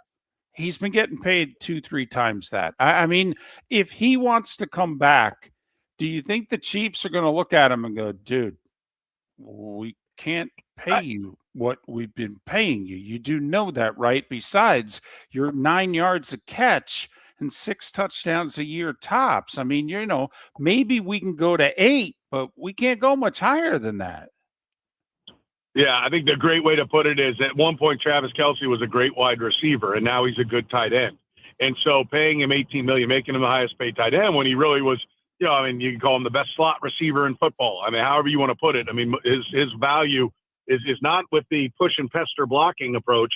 It's with his ability to catch the football and move the chains. And that's decreased over time. He's still, a big person in the locker room. He's really matured. He's always been a hard worker and a guy who play hard on the field. So from that standpoint, I kind of bristle when people are like, well, he's really become a leader. He used to do some things, get some stupid penalties early in his career, but he was always a guy as far as the football side. That's why Andy Reid put up with some of the shenanigans, was because of the football side, he was always 100% all in and still is. I think he admitted that 2 years ago, his offseason wasn't the best. I can't blame a guy. He's got the most popular singer in the world and gets to travel around the world and follow her tour. And, be in all these exotic countries. What an amazing opportunity. Life is about more than football. I mean, I know, that a lot of, season ticket holders want to think that 24/7 you should think nothing but football, but I get it. The guy didn't put everything into it 2 years ago, but he came back and did this past year, bounced back, had a good year, proved that he's still, like I said, a good tight end, but he's not a great wideout. And he was, $18 million against the cap, and he doesn't deserve it. Brett Beach described where it was with Travis Kelce as they're having dialogue. And I said, well, dialogue is not we're waiting on Travis to say yes or no. Dialogue is we're trying to figure out the numbers. That's what I hear when I hear dialogue with a player that's a free agent. So, I think the deadline is coming because free agency is coming. They're going to have to get it figured out here before the 11th, I would assume. And I think it probably is. Maybe not about how much he's going to make for the Chiefs or someone else. It may be Chiefs or bust, but I do think the number is part of the equation, or they wouldn't be having dialogue. This would already be done. All right. As they head to the draft, now they have more picks. There's always been a lot of talk since the offseason's begun of Love becoming a Chief. I don't know if he'll still be there when they pick, but we see the offensive line being a bigger need. When you look ahead to this draft, how would you assess the needs? How would you stack the needs of what they've got to do with this draft? I mean, if you factor in position relevance, right? In other words, that it's not that Jeremiah Love isn't a great running back, but can you get 85% of Jeremiah Love in the third round? Probably. Can you get 85% of the best tackle in the third round? No, because the Chiefs have tried that many, many times, right? That's why they took a shot at Josh Simmons with maybe some baggage and, coming off a knee injury. And when he played, he was great, and they hope that that's going to work out in the long run. He had, a fluke injury where he broke his wrist, getting hit by his own player on a chip block. That wasn't it once he came back, but he did leave, which is what I talk about with the baggage part of the equation. But that's why they did it, because those tackles are so hard to find. So if Maliagu is there, the right tackle for Miami, I think that'll be a long look at it. But look, they've got the highest paid right guard in Trey Smith, the highest paid center in Creed Humphrey. They've got a second round pick, tackle that they moved into guard, and Kingsley Suamatia, who really did come on last year and have a good year. And then Josh Simmons at left tackle. Right tackle without Juwan Taylor. They have Jalen Moore, who they gave $30 million over 2 years to last year, but only on the last year of his deal. And they know it's important to protect Patrick Mahomes. So I think that will be, if that player is there, that will be a strong consideration. But the Chiefs are one of those teams that are adamant about arm length. And if you don't have it, they're not taking you. And Maliagu is the only one that has the arm length and has the tape that says, okay, this guy can't miss. I think beyond that, you're either going short arms or you're going guys that have long arms but have never really done it at a high level in college that you're going to project and say that you're going to coach up. So I think there's one guy. I think that would be the guy. If that's not him, then they'll look at some of the other prospects a little bit later on. But, in addition, so I think the other problem is, look, they have road graders up front, and then they played RPO football. I think that's one of the reasons why Matt Nagy's not the offensive coordinator anymore. They amassed an offensive line that could play what is now becoming, old school football is now new school football of power running and then play action off of that. They've got an offensive line that I think they feel like can play that way. They've got to change the offensive scheme. And I think that's why Eric Bieniemy's here. I think that's why they've made some of the other coaching moves that they made, is that they're going to, shift more towards what teams like the Rams are doing, the 49ers are doing, and play more of that style of football. That will take a running back. I think they feel like they won't have to make that decision. Jeremiah Young will go, or Love will go before they get to them at number 9, and so they can look someplace else. I think edge rusher is a big need. Steve Spagnuolo's defense still ranked in the top 10, but a lot of it was Steve Spagnuolo because they were, I think, 24th or something in sacks. They're way down there. They're not getting pressure, and now their secondary has lost a lot of pieces. So they made up for it by really covering in the back, and it's not just trading Trent McDuffie. Jalen Watson, the other starter, is a free agent as well. So corners now a big need for them. They're thin at safety. I can give you what their secondary look like, but you need a program to follow along as to who I was saying would be playing in the secondary. So that's of note, and edge rusher. So listen, wide receiver, running back, all those needs as well. So there are plenty of needs, hence the move to get more picks. And I wouldn't be shocked if pick number 9 came around and somebody offered them some more picks to move down, that they didn't make that move. Their 22 draft, which really set up their back-to-back Super Bowls where they got Trent McDuffie and Jalen Watson and Leo Chenal and Isaiah Pacheco, their best draft in a lot of years.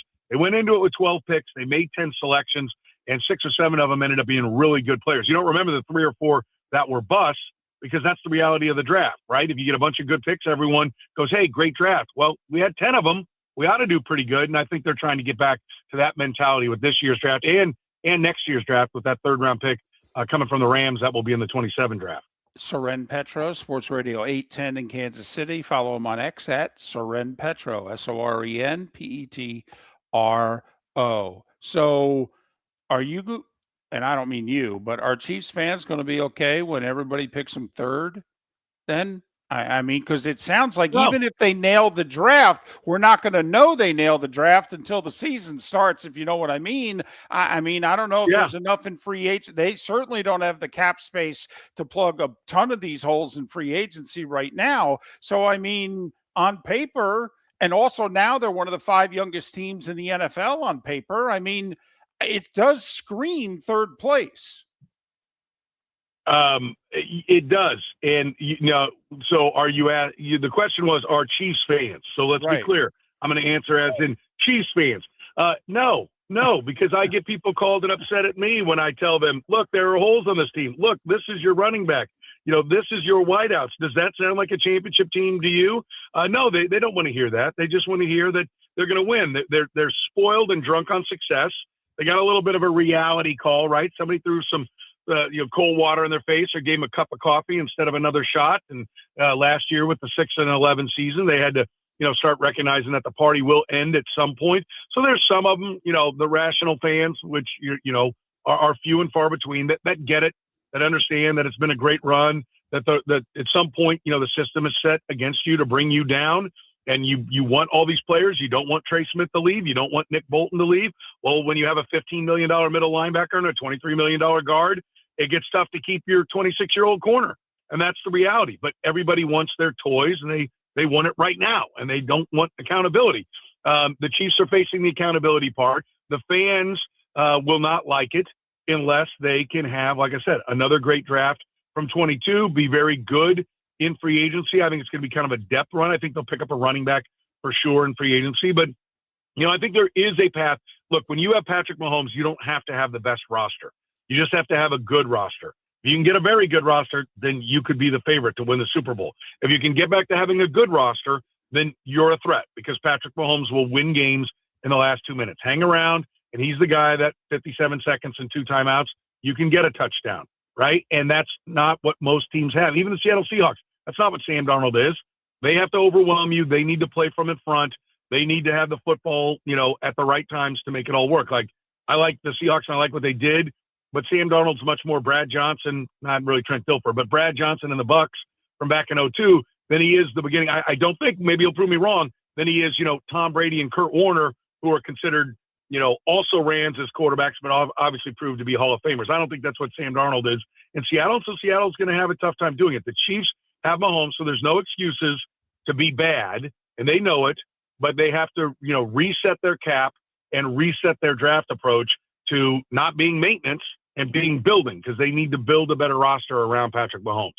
Soren, 20 seconds. Are Chiefs fans bent about moving to Kansas, yes or no? Not the ones in Kansas. The ones in Missouri are. Yeah, they're real bent. They're never going to a Chiefs game once they leave Missouri. Right. I'll buy that when I see it. And if they don't go, that's fine. People in Lawrence, Kansas will buy the tickets. Soren Petro, Sports Radio 810 in Kansas City. Follow him on X at Soren Petro, SORENPETRO. You sound great. Hope life is good. Thanks for doing this, and we can talk around the draft. I look forward to it. Always my pleasure, guys. Soren Petro, been very good to us over the years, and now he's coached an all-state guard as well. It's all that coaching. I will say, I love them moving out of 9. We talked about the Bucks getting the Oregon tight end at 19. They could sneak back. I just think he's a great fit. You replace Kelsey with the guy who is an unbelievable pass catcher, Miller and Moulton. Do you have a sleep problem but don't want to wear a CPAP mask? This is Mark Miller for Sleep Treatment Direct. The mask wasn't working for me, and I didn't think I had an alternative. I do. We all do. They have such simple alternatives with greater success than the mask. Visit sleeptreatmentdirect.com. That's sleeptreatmentdirect.com. And if you are like me and your CPAP machine isn't working for you, it's time for a change. Call 239-444-1741. That's 239-444-1741. Sleep Treatment Direct. Sleep safe and sound. The Cape Coral Police Department is growing and they want you to be a part of it. They're hiring new officers. Starting pay is between $74,000 and $90,000 depending on your experience. And with a $10,000 hiring bonus, you could be making $100,000. Enjoy paid holidays, off-duty details, plenty of OT opportunities.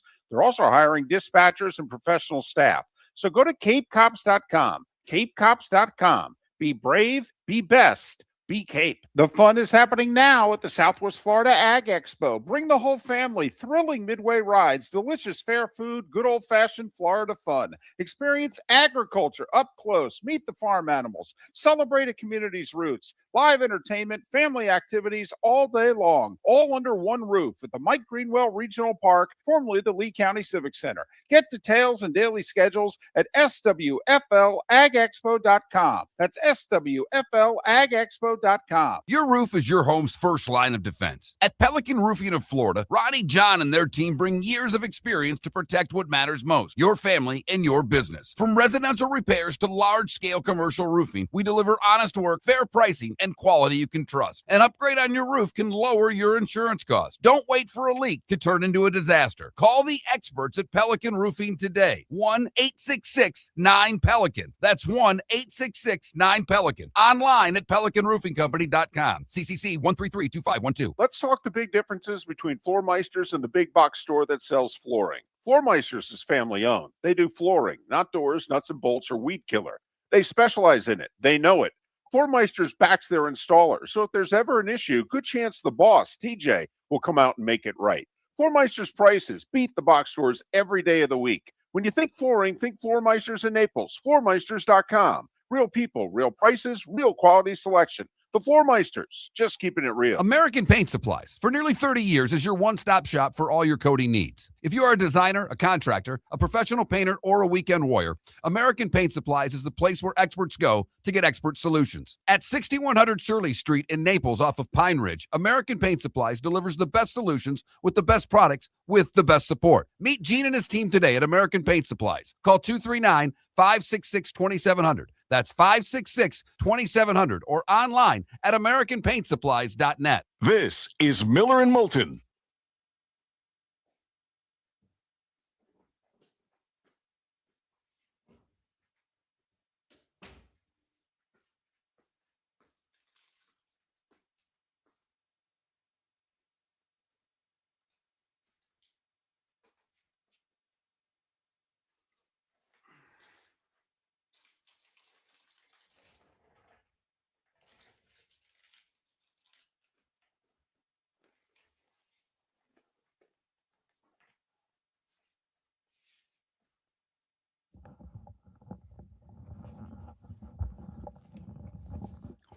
Joseph, it's even better.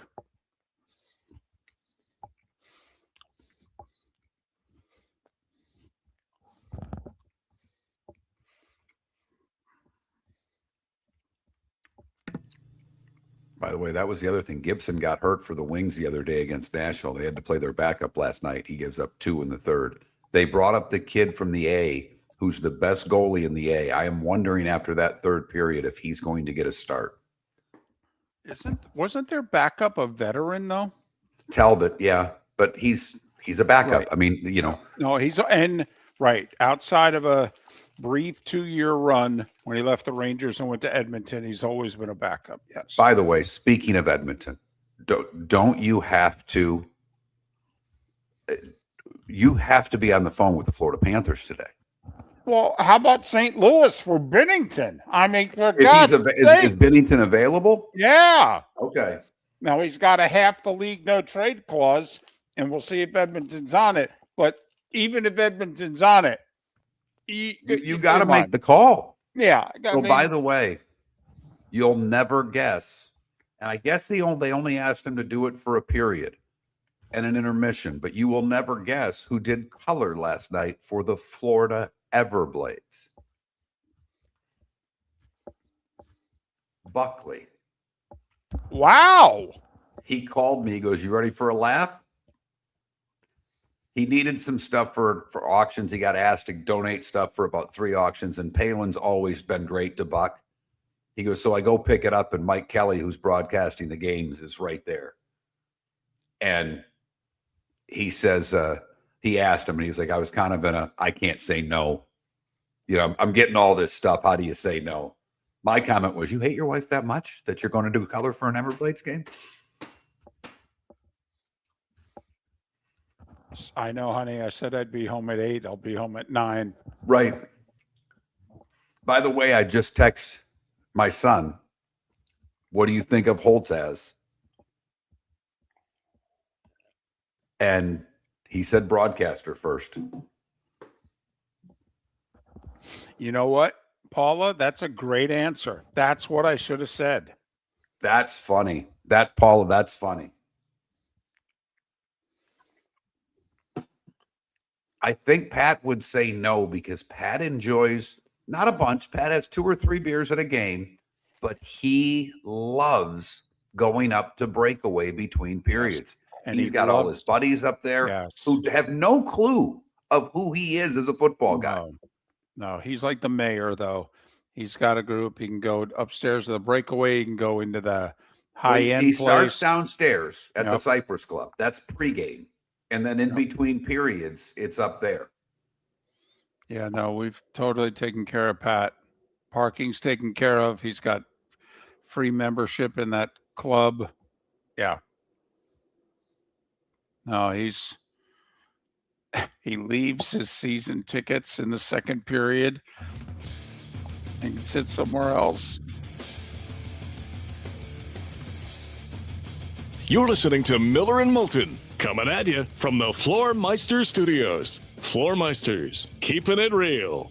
And now, here's Mark Miller and David Moulton. It is the Diamond District bonus hour, final hour of the show on this Thursday. Thanks so much for being with us. You do know 2 weeks from now, the full field college basketball tournament is getting underway. We will have been done with Dayton.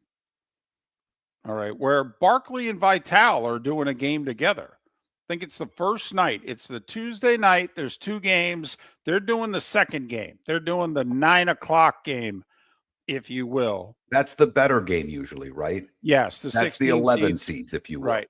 Yes. The 16 seeds play first. The 11 seeds play second, both Tuesday and Wednesday. And so Barkley and Vitale has not done in America because him and Nestler, you know, we had Nestler on many years ago because he was doing the Final Four with Vitale for ESPN International. And they were doing the international broadcast. It's the same thing with the Super Bowl. You know, Iron Eagle's yet to do a Super Bowl in the States. Iron Eagle has done many an NFL international Super Bowl to, you know, obviously elsewhere. By the way, speaking of broadcasters, the Tigers guy there who was with the White Sox, he's doing the Sunday Night Baseball. Yeah, in the industry, that was the worst kept secret in the world. That was known for, I don't know why it took till yesterday for NBC to make it official. I have no idea if there was a contractual element involved with Fox, but officially Jason Benetti, who was doing quite a few things for Fox, baseball, college basketball, college football, leaving Fox nationally and going with NBC because he's now going to do Sunday Night Baseball. And we talked about this a week or so ago. The other part of the announcement, which is getting very little play, NBC is not providing a full-time analyst. Benetti's going to fly into town, and they're going to pair him with a home team's analyst. I will say he's really, I knew he was a great baseball announcer, David. Mm-hmm. But because I've watched a lot of the Fox college basketball this year, he's not going to be with the Tigers. I mean, you wonder how long he's going to be with the Tigers before he's just I mean, he's as good as anybody. When he did basketball, it's one thing to be a great baseball announcer. Baseball has a pace to it that, you know, you and I have talked about. Like, for whatever reason, you know, David's done a lot of sports. I believe David is best as a baseball announcer. I don't know if that's your favorite, and I've told you that before. Told you privately. I think I've said it on air. I think you're better at baseball than anything else that I've heard you do. I did hockey. I did a little bit of basketball. I think I was okay at basketball, but I was pretty good at hockey. I could do hockey. I'm a fast talker. The pace of that game worked with how I work. David, I thought was great at baseball, but because you're great at baseball for, Benetti there, that doesn't mean you're good at basketball. They're different. And when I heard him do basketball, I went, this guy's a star. I knew he was a baseball star, but I'm like, he's a star. No, I would say it was 2-3 years ago. Maybe it was right around the time that Joe and Troy left Fox for ESPN, but we were sitting around one day and we were talking about what Fox had at the play-by-play position. Adam Amin's excellent. Yes. Excellent. Benetti is outstanding. Benetti was until recently, he was the number 4 or 5 play-by-play guy. And you're saying, he's tremendous. Yeah, he is. And it's funny. You could argue ESPN actually doesn't have enough good play-by-play guys. They've kind of allowed the play-by-play guys they have to do everything, and I don't know necessarily if they're good. They've let. I think Fowler is one of the best studio hosts who's ever done it. I truly do. I mean, going back all the way to doing Scholastic Sports America. I mean, Fowler with the microphone and telling a story, I think is unbelievable. As a football announcer, he's all right. You and I with McDonough, I do not think Sean McDonough is a good hockey announcer. He's gotten better, but I don't think he's a good hockey announcer. He's good at football. And he's great at college basketball. Yeah. Great. But it's very interesting what NBC's doing. This is something that was done 50 years ago in baseball, where Kurt Gowdy was NBC's baseball voice. And Kurt Gowdy would do the World Series for NBC. And then depending on where the game was, that's who his analyst was. Now, back in the day, they paired Kurt with that team's home team's play-by-play guy. So when the Reds and the A's played, Al Michaels famously worked with Kurt Gowdy for the games that were at Riverfront because he was doing Reds games before he went out west. And then the legendary A's announcer did the games with Kurt Gowdy because the games were in Oakland. Now, they did that for a while, and then eventually it became Gowdy and I think Garagiola, which then led to Garagiola and Kubek, which then led to Vin Scully and Garagiola. But I mean, this is something that was done 50 plus years ago. I'm curious if the viewer / listener is going to like it. Are you going to like not having, it was for the longest time, John Miller and Joe Morgan on Sunday Night Baseball, period. Now it's going to be Jason Benetti and spin the wheel. And I'm curious, one, if they're going to like it, David. I'm probably more curious if they care. Is this a Miller and Moulton thing? Because we're play-by-play guys at heart, even though we've been doing this far more than we've done play-by-play. But I'm curious if the sports fan cares anymore who does the damn game. Well, yeah. Well, listen, we don't think they do. And we think that most fans think all the announcers suck. Okay, so you don't like anybody except your hometown guy, who in most cases isn't good enough to get the network job, but okay. But to me, this is interesting. This is a national gig.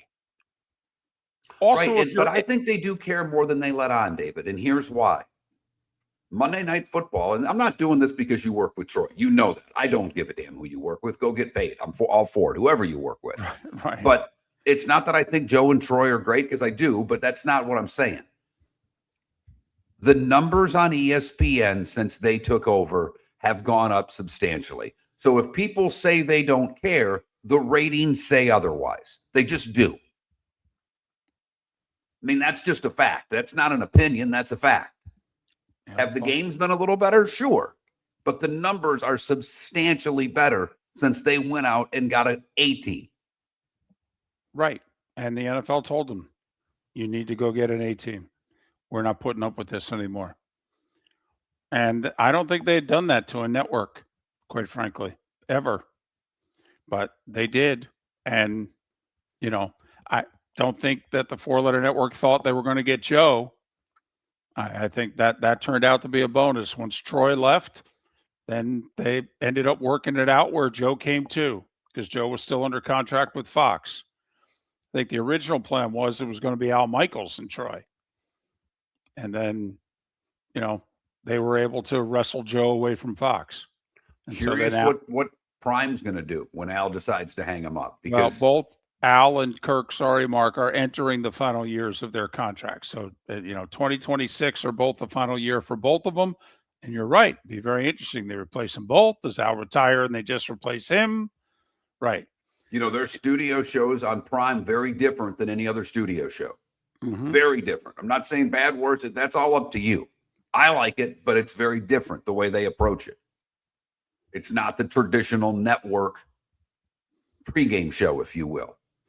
NBC, if people care about their baseball studio shows, they are going very recently retired with their guys. It's going to be what? Kershaw, Sean Casey, and another first baseman who retired like a year or two ago. Is it Jay Bruce or somebody like that? I mean, it's three guys who were all playing in the 2020s. And Sean Casey's great on air. He is. Don't know how Kershaw will be because he's not done it, so we'll see. But Sean Casey's terrific. Whatever medium Sean Casey gets on to talk baseball, he's very, very good. But I will be curious how the audience feels about how NBC is going to handle the analyst position on their baseball broadcasts. I mean, not everybody's Vin Scully. Vin could do a national game by himself and be just fine. And you as a listener would also have been just fine. Very few announcers who can pull that off. So you're right. It probably is something that interests us more, but Jason Benetti's the guy, and the guy next to him's going to change every week. I do think Rogues makes a good point. A lot of fans get frustrated because they don't think the announcer knows about their team. By putting a home team analyst, you're going to get a little more insight, at least on one team, than you normally get. True. So I think that's an excellent point that he makes in the chat room. What to me I thought was interesting was that how the Tigers, in sending out a release saying, hey, we're all for this, and he'll just miss a game a week. Because in a lot of cases in the past, the announcers would miss 2 or 3 games a week. Okay, like they'd miss the Saturday game, and obviously they'd be doing the Sunday game, but they didn't necessarily even get back in time for a Monday game. I mean, so it's kind of like, it seems to me as if the Tigers said, we're all for this, but if we're playing a Sunday night game, you're doing the Sunday night or Saturday night game, you're doing the Saturday night game, and then you're getting your butt to wherever you got to go, and you're doing the game, and you're getting your butt back. Yeah, no offense. If you can fly Herb Street private during the day from one game to another, you can fly our guy to wherever he needs to get to on Sunday morning. And NBC's going, hey, we ain't flying Herb Street private. That ain't us. But so I'll be curious how that works also. Miller and Moulton talked a lot of NFL today. Free agents are being available. A lot of guys getting cut today. An NHL trade deadline is coming after the way the Panthers have played the last couple of games. I certainly think they're going to be sellers, and the word is Bobrovsky is available. Edmonton, I'm talking to you. Go get a damn goaltender. You've got to give yourself a realistic shot to win a cup. The Diamond District Bonus Hour, Miller and Moulton. Your roof is your home's first line of defense. At Pelican Roofing of Florida, Ronnie John and their team bring years of experience to protect what matters most, your family and your business. From residential repairs to large-scale commercial roofing, we deliver honest work, fair pricing, and quality you can trust. An upgrade on your roof can lower your insurance costs. Don't wait for a leak to turn into a disaster. Call the experts at Pelican Roofing today. 1-866-9-PELICAN. That's 1-866-9-PELICAN. Online at pelicanroofingcompany.com. CCC 1332512. Let's talk the big differences between Floor Meisters and the big box store that sells flooring. Floor Meisters is family owned. They do flooring, not doors, nuts and bolts, or weed killer. They specialize in it. They know it. Floor Meisters backs their installer, so if there's ever an issue, good chance the boss, TJ, will come out and make it right. Floor Meisters prices beat the box stores every day of the week. When you think flooring, think Floor Meisters in Naples. Floormeisters.com. Real people, real prices, real quality selection. The Floor Meisters, just keeping it real. American Paint Supplies, for nearly 30 years, is your one-stop shop for all your coating needs. If you are a designer, a contractor, a professional painter, or a weekend warrior, American Paint Supplies is the place where experts go to get expert solutions. At 6100 Shirley Street in Naples off of Pine Ridge, American Paint Supplies delivers the best solutions with the best products with the best support. Meet Gene and his team today at American Paint Supplies. Call 239-566-2700. That's 566-2700 or online at AmericanPaintSupplies.net. At the Diamond District, we believe your I do deserves more. More selection, more sparkle, more diamonds. You'll find the ring for your forever. During our Diamond event, March 6th through 8th. Explore every cut, color, and carat weight imaginable, from timeless classics to striking modern designs. Choose the ring that says it all. March 6th through 8th at the Diamond District. Hablamos Espanol. Visit Jason and Todd at the Diamond District. This is Miller and Moulton. Left Twix, if they could do that, it would be one of the most impressive things ever, given the fact that he died 6 years ago. I was going to say, Dig him up. it would be great.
System went 1-0 last night because SMU was favored.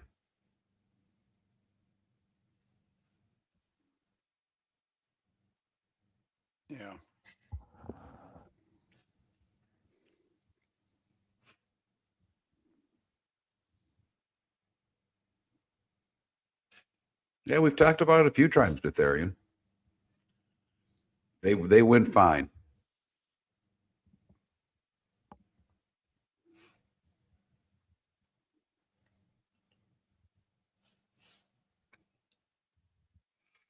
Well, it's not your bet. Just have a little fun, Leftwicks. Trust me. Today was a day when I've mentioned a lot of people over the years, and David goes, yeah, it would have been his birthday, but he died 4 years ago.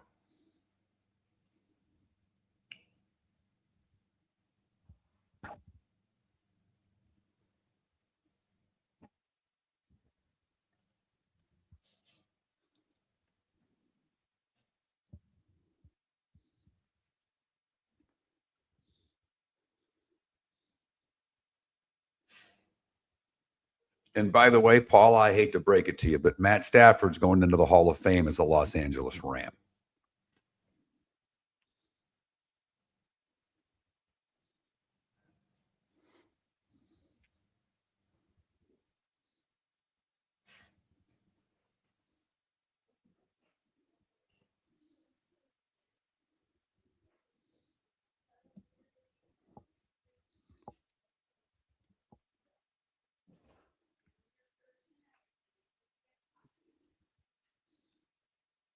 No, I understand. I understand. We've actually talked about it a couple of times.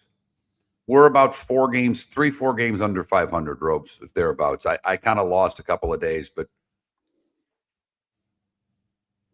Yeah, I think we're probably gotten our way. We had a good Saturday, a very really good Saturday. I'll bet you we're within probably 500.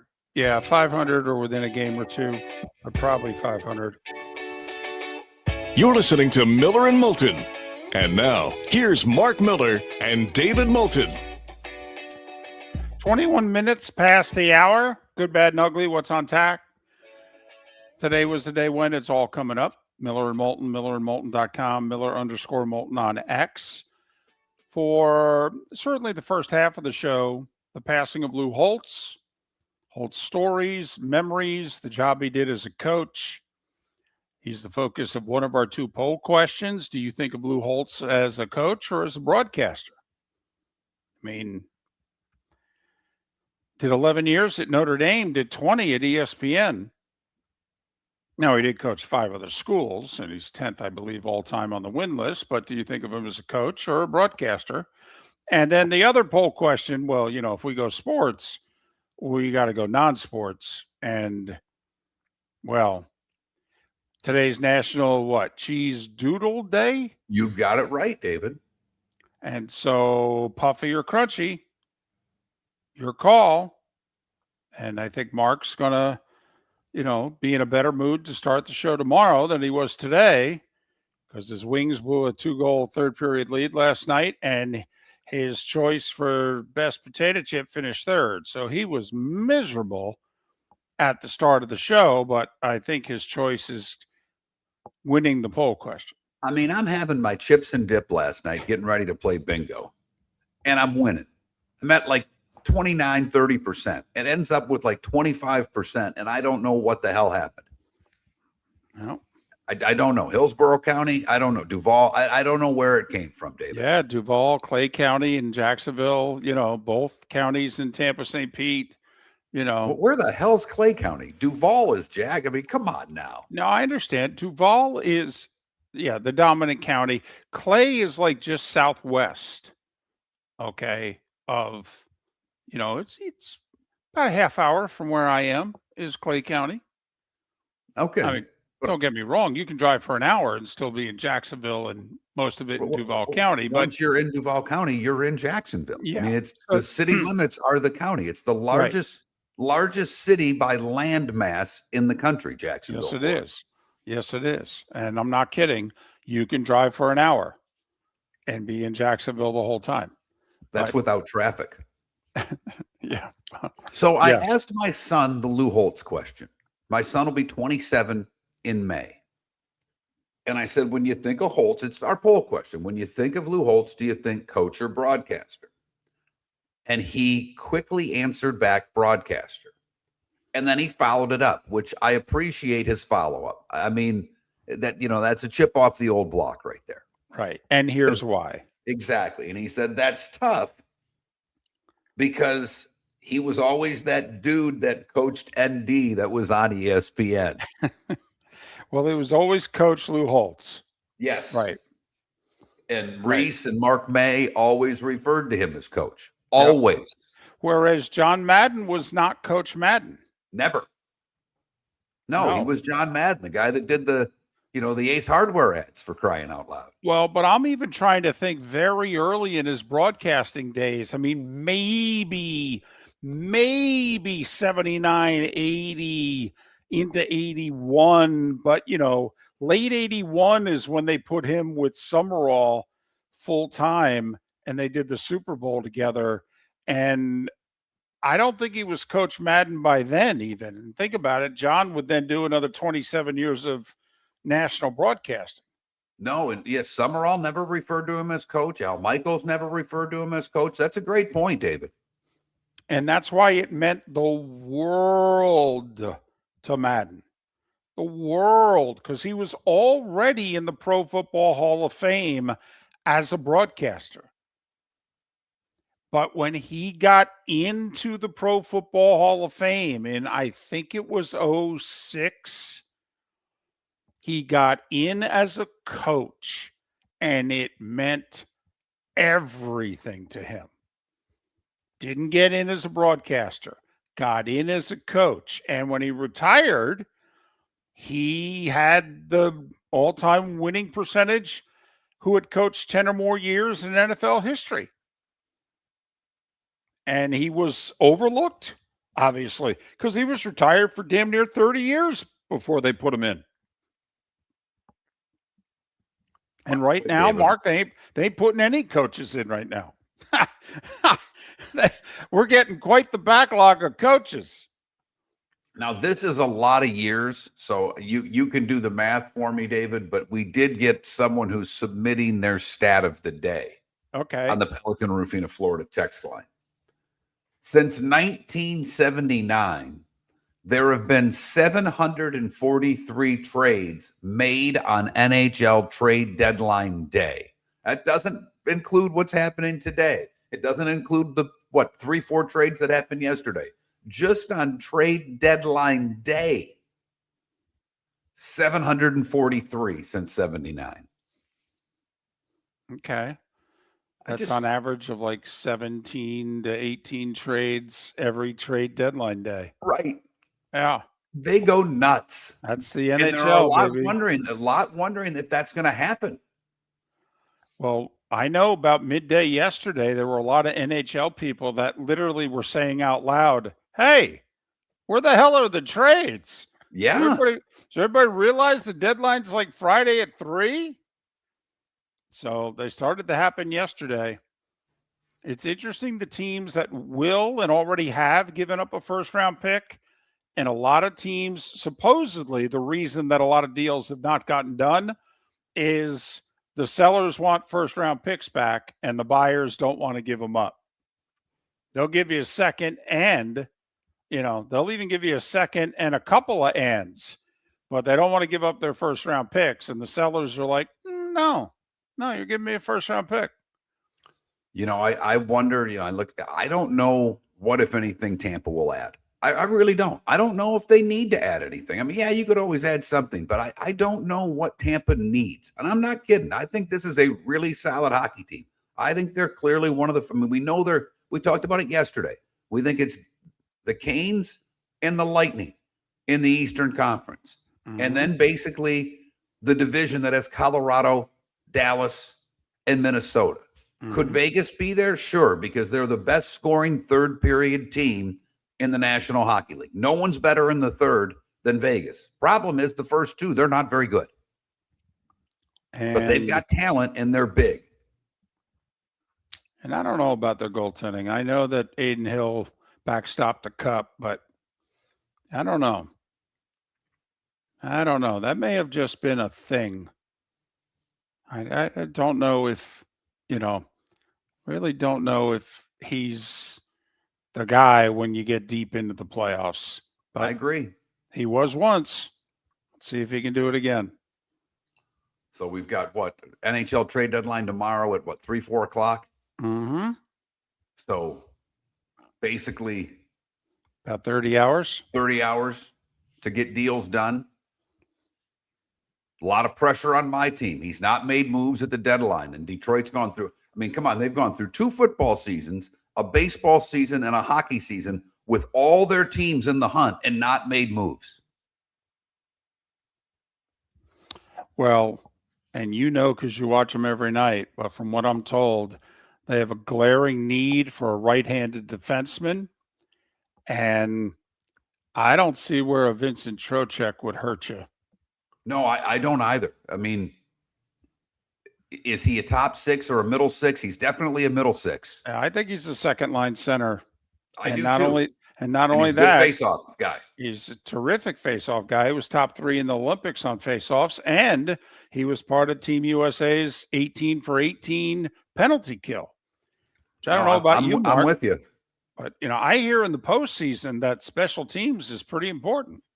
Yep, he actually played his junior hockey in Saginaw, so it would be, a guy that has some familiarity with Michigan. So I'm all for it, and I'm curious because Yzerman's got a lot of prospects and they have draft picks. He's been unwilling to move prospects. They have 2 goaltenders, the best goaltender in the A and probably the best goaltender in college hockey. Well, you're not going to have both.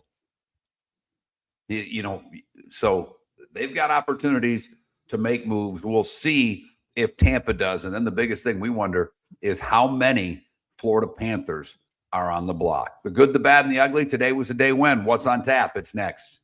The fun is happening now at the Southwest Florida Ag Expo. Bring the whole family. Thrilling midway rides, delicious fair food, good old-fashioned Florida fun. Experience agriculture up close. Meet the farm animals. Celebrate a community's roots. Live entertainment, family activities all day long. All under one roof at the Mike Greenwell Regional Park, formerly the Lee County Civic Center. Get details and daily schedules at swflagexpo.com. That's swflagexpo.com. Your roof is your home's first line of defense. At Pelican Roofing of Florida, Roddy John and their team bring years of experience to protect what matters most, your family and your business. From residential repairs to large-scale commercial roofing, we deliver honest work, fair pricing, and quality you can trust. An upgrade on your roof can lower your insurance costs. Don't wait for a leak to turn into a disaster. Call the experts at Pelican Roofing today. 1-866-9-PELICAN. That's 1-866-9-PELICAN. Online at pelicanroofingcompany.com. CCC 1332512.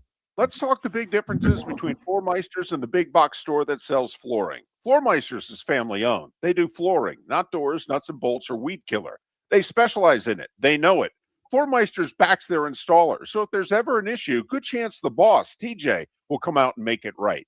Floor Meisters prices beat the box stores every day of the week. When you think flooring, think Floor Meisters in Naples. Floormeisters.com. Real people, real prices, real quality selection. The Floor Meisters, just keeping it real. American Paint Supplies, for nearly 30 years, is your one-stop shop for all your coating needs. If you are a designer, a contractor, a professional painter, or a weekend warrior, American Paint Supplies is the place where experts go to get expert solutions. At 6100 Shirley Street in Naples off of Pine Ridge, American Paint Supplies delivers the best solutions with the best products with the best support. Meet Gene and his team today at American Paint Supplies. Call 239-566-2700. That's 566-2700 or online at AmericanPaintSupplies.net. This is Miller and Moulton.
I don't know if they can go Raiders. I mean, that's the biggest thing. They're up against it cap wise. They gave a lot of guys a lot of money. By the way, rumor has it Marchand's available. If you're Boston, do you go bring him back? Can't believe he didn't insist on a no trade.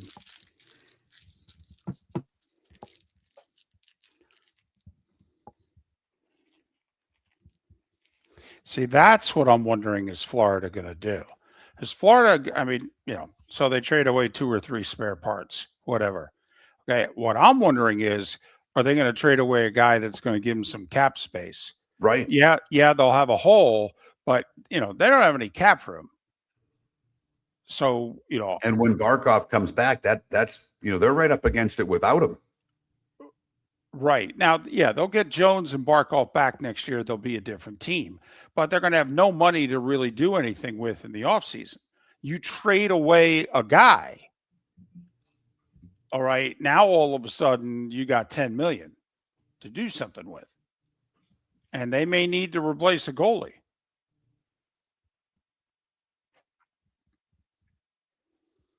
Listen, Edmonton's got to get Binnington. Got to get him.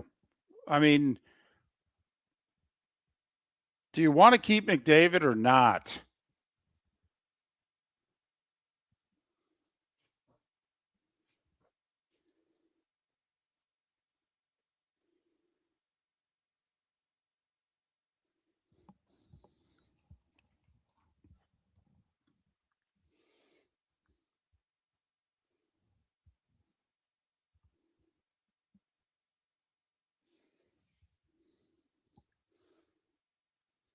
Why? He's a free agent at the end of the year. He's 36, 7. Then you ain't going to pay him. And I mean, he's used to making 10. You going to pay him that to come back? Took you to 3 finals, 1, 2. Hey, man, Bob can't complain. The Panthers signed him to a massive deal when they signed him. Massive. Yep. The whole sport made fun of it. So he can't say a word.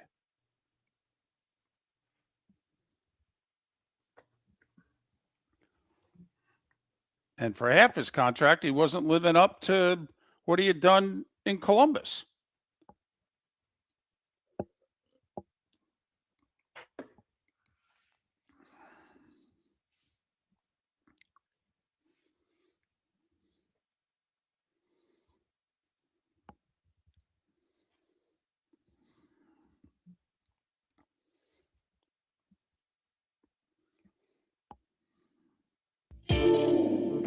Welcome to the bonus hour, brought to you by Jason and Todd at the Diamond District. And now, here's Mark Miller and David Moulton.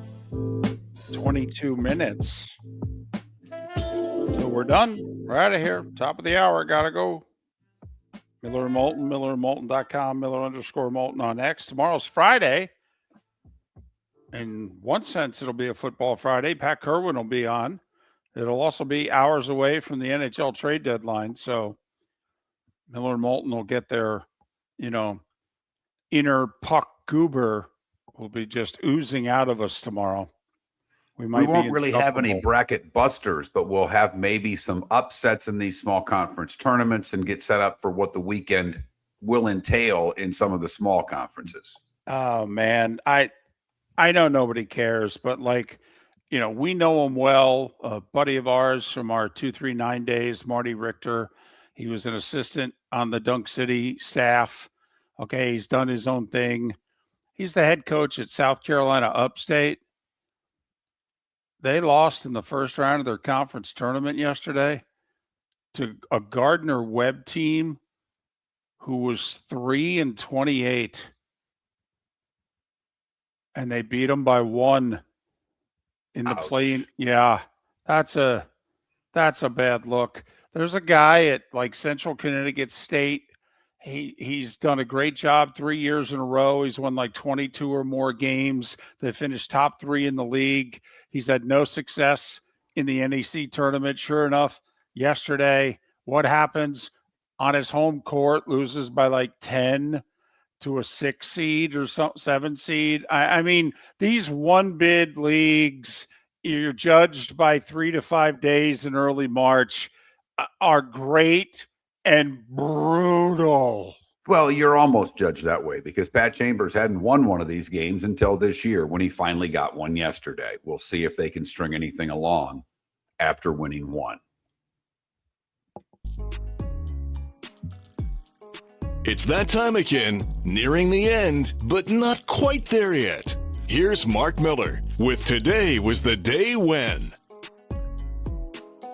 1853 for all you piano players. Steinway and Sons is founded. Jump all the way to 1960. Elvis is out of the Army. He's left the building? Elvis left the building. I think a significant day in baseball history today that would go largely unnoticed and will go largely unnoticed, but it was today in 66 that the Major League Baseball Players Association elected Marvin Miller as executive director. He's the man that established the power of that union. I don't believe he's in the Hall of Fame. Should be. Oh my goodness, should be. Today in 69, the Dade County Sheriff's Office issues an arrest warrant for Jim Morrison. He is charged with a felony count and 3 misdemeanors for his stage antics at a Miami concert a few days earlier. At the convention center, by the way, David. The album didn't get released until November of 71, but today, Stairway to Heaven is played live for the first time. Today in 1982, John Belushi, at the age of 33, dies of a drug overdose in Los Angeles. This is when things started getting good for you and your crime spree, because it was today in 83 that Billie Jean hits #1 for 7 straight weeks. Down the stretch of my senior year of high school, cutting school, had back-to-back study halls in the middle of the day, and had my license by that point. Oh yeah, racing over to the mall, stealing a bunch of cassettes, coming back, selling them. Second part of the day. Oh yeah, living large. You're lucky the Jersey Mob didn't come after you for kickbacks. Mike Bossy becomes the first to score 50 goals in 8 straight seasons today in 85. I think because he, retired early and then died at an early age, I don't think he gets the recognition that he truly deserves. Without question, he doesn't. Without question, he doesn't. There's not 5 better pure goal scorers than Mike Bossy. Okay, there just isn't. Okay, there wasn't. He was amazing. Amazing shot. Amazing wrist shot. Unbelievable. Today in 2002, The Osbournes made its premiere on MTV. That was a fun show. I will say I don't like reality TV. I've hardly watched any of it. When I give it a shot, I hate it. I thought The Osbournes was spectacular. It was funny. It was sad and funny all at the same time, but it was funny. Tiger's dad, Earl Woods, basketball coach Billy Tubbs, and singer Andy Gibb would have all celebrated birthdays today. Kent DeCulvey is 79. Penn from Penn and Teller is 71. Great college player, pretty damn good coach, Scotty Skiles, 62. Michael Irvin is 60. Eva Mendez is 52. Wally Zerbiak, 49. Kyle Schwarber, 33. Bo Bichette, 28. And Justin Fields is 27. What did I miss, David? The hula hoop was patented today in 63. I could never hula hoop. Neither could I. I remember in PE, they would break them out and all the girls could do it for, 40 straight minutes. And there might be one guy that could do it. The rest of us look like morons. Yep. Can you keep it going for 15 seconds? Hell no. No, I couldn't get it around my waist. Maybe if I got lucky, I got 2.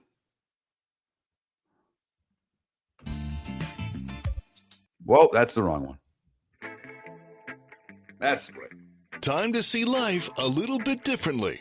Here's Mark Miller with the good, the bad, and the ugly. What you got, Mark? For the good, we go to Ireland, where the Cork City Fire Brigade said on social media that the call came in from a home where a cat was missing. They heard the cat crying for help and couldn't find it. But the fire department was able to help them find their cat by ripping out part of their wall because somehow the cat got itself stuck inside a wall of the house.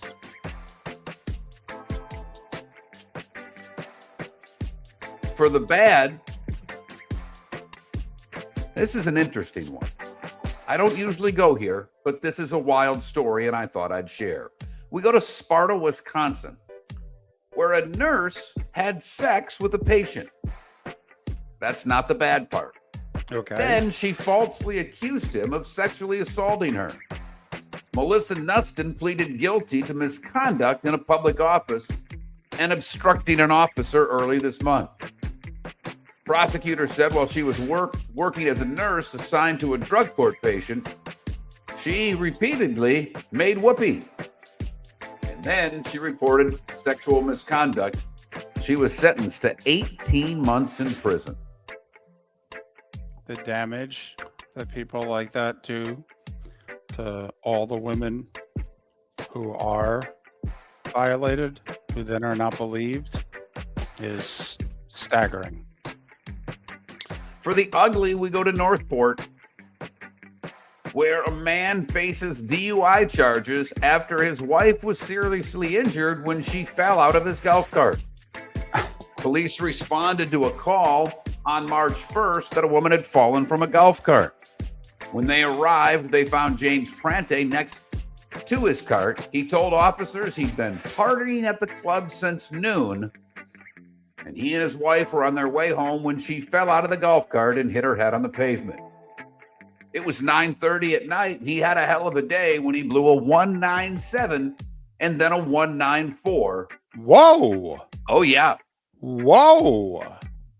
Not only DUI, but DUI with serious bodily injury. So his little day partying at the club is probably going to end up with him in jail.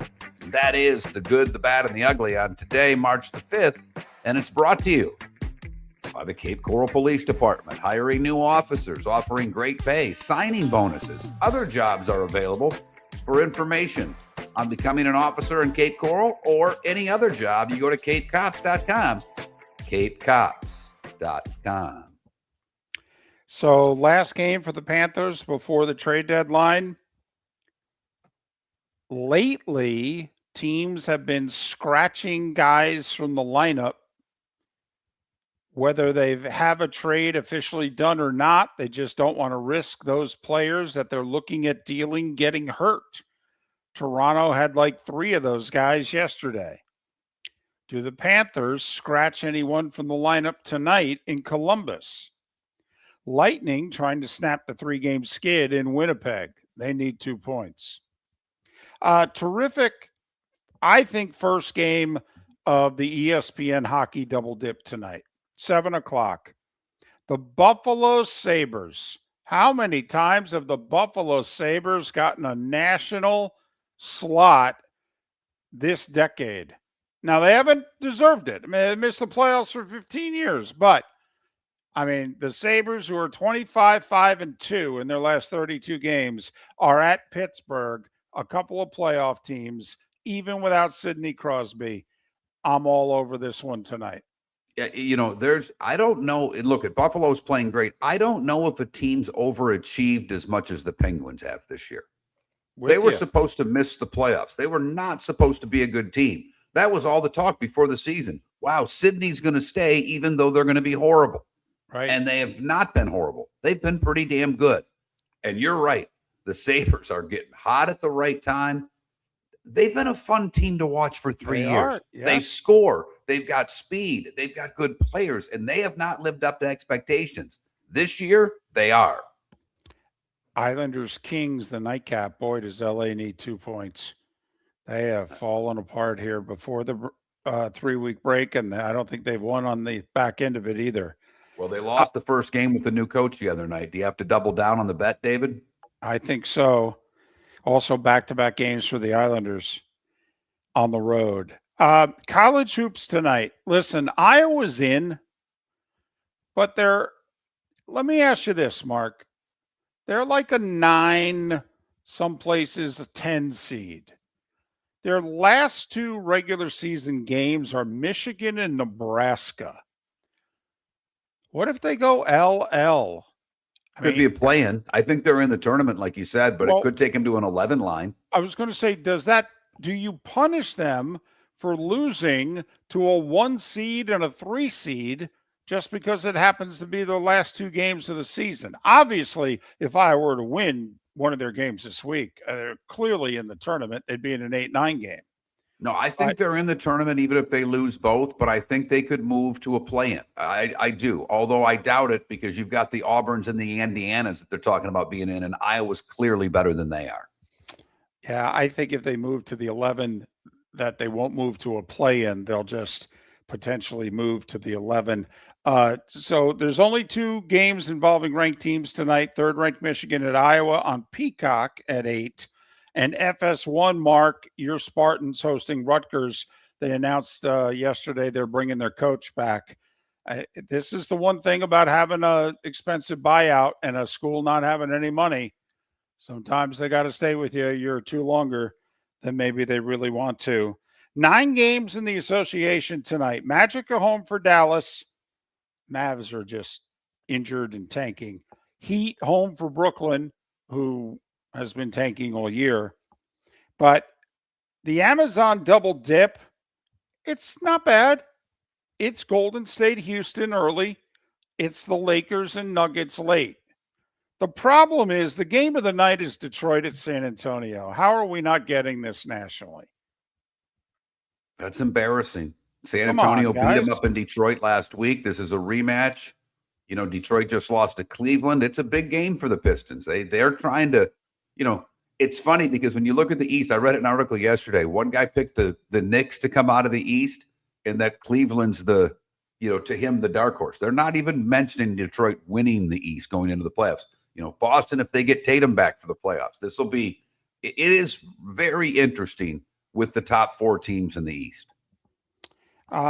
Rick Church, our producer, back in the cozy confines. He'll be watching the Raptors and the T-Wolves tonight. Toronto's a 5 seed in the East, and Minnesota is slowly closing up the seeding ranks, playing their way potentially into the top 3. So watch out for the T-Wolves. So there you have it.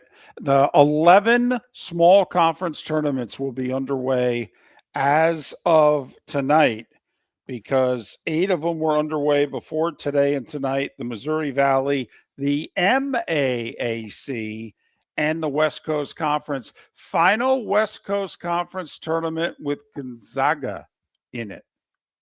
By the way, did you see the pettiness? They only voted the other coaches in the league so angry that the Zags are leaving. They only voted one of the Zags onto the all-conference teams.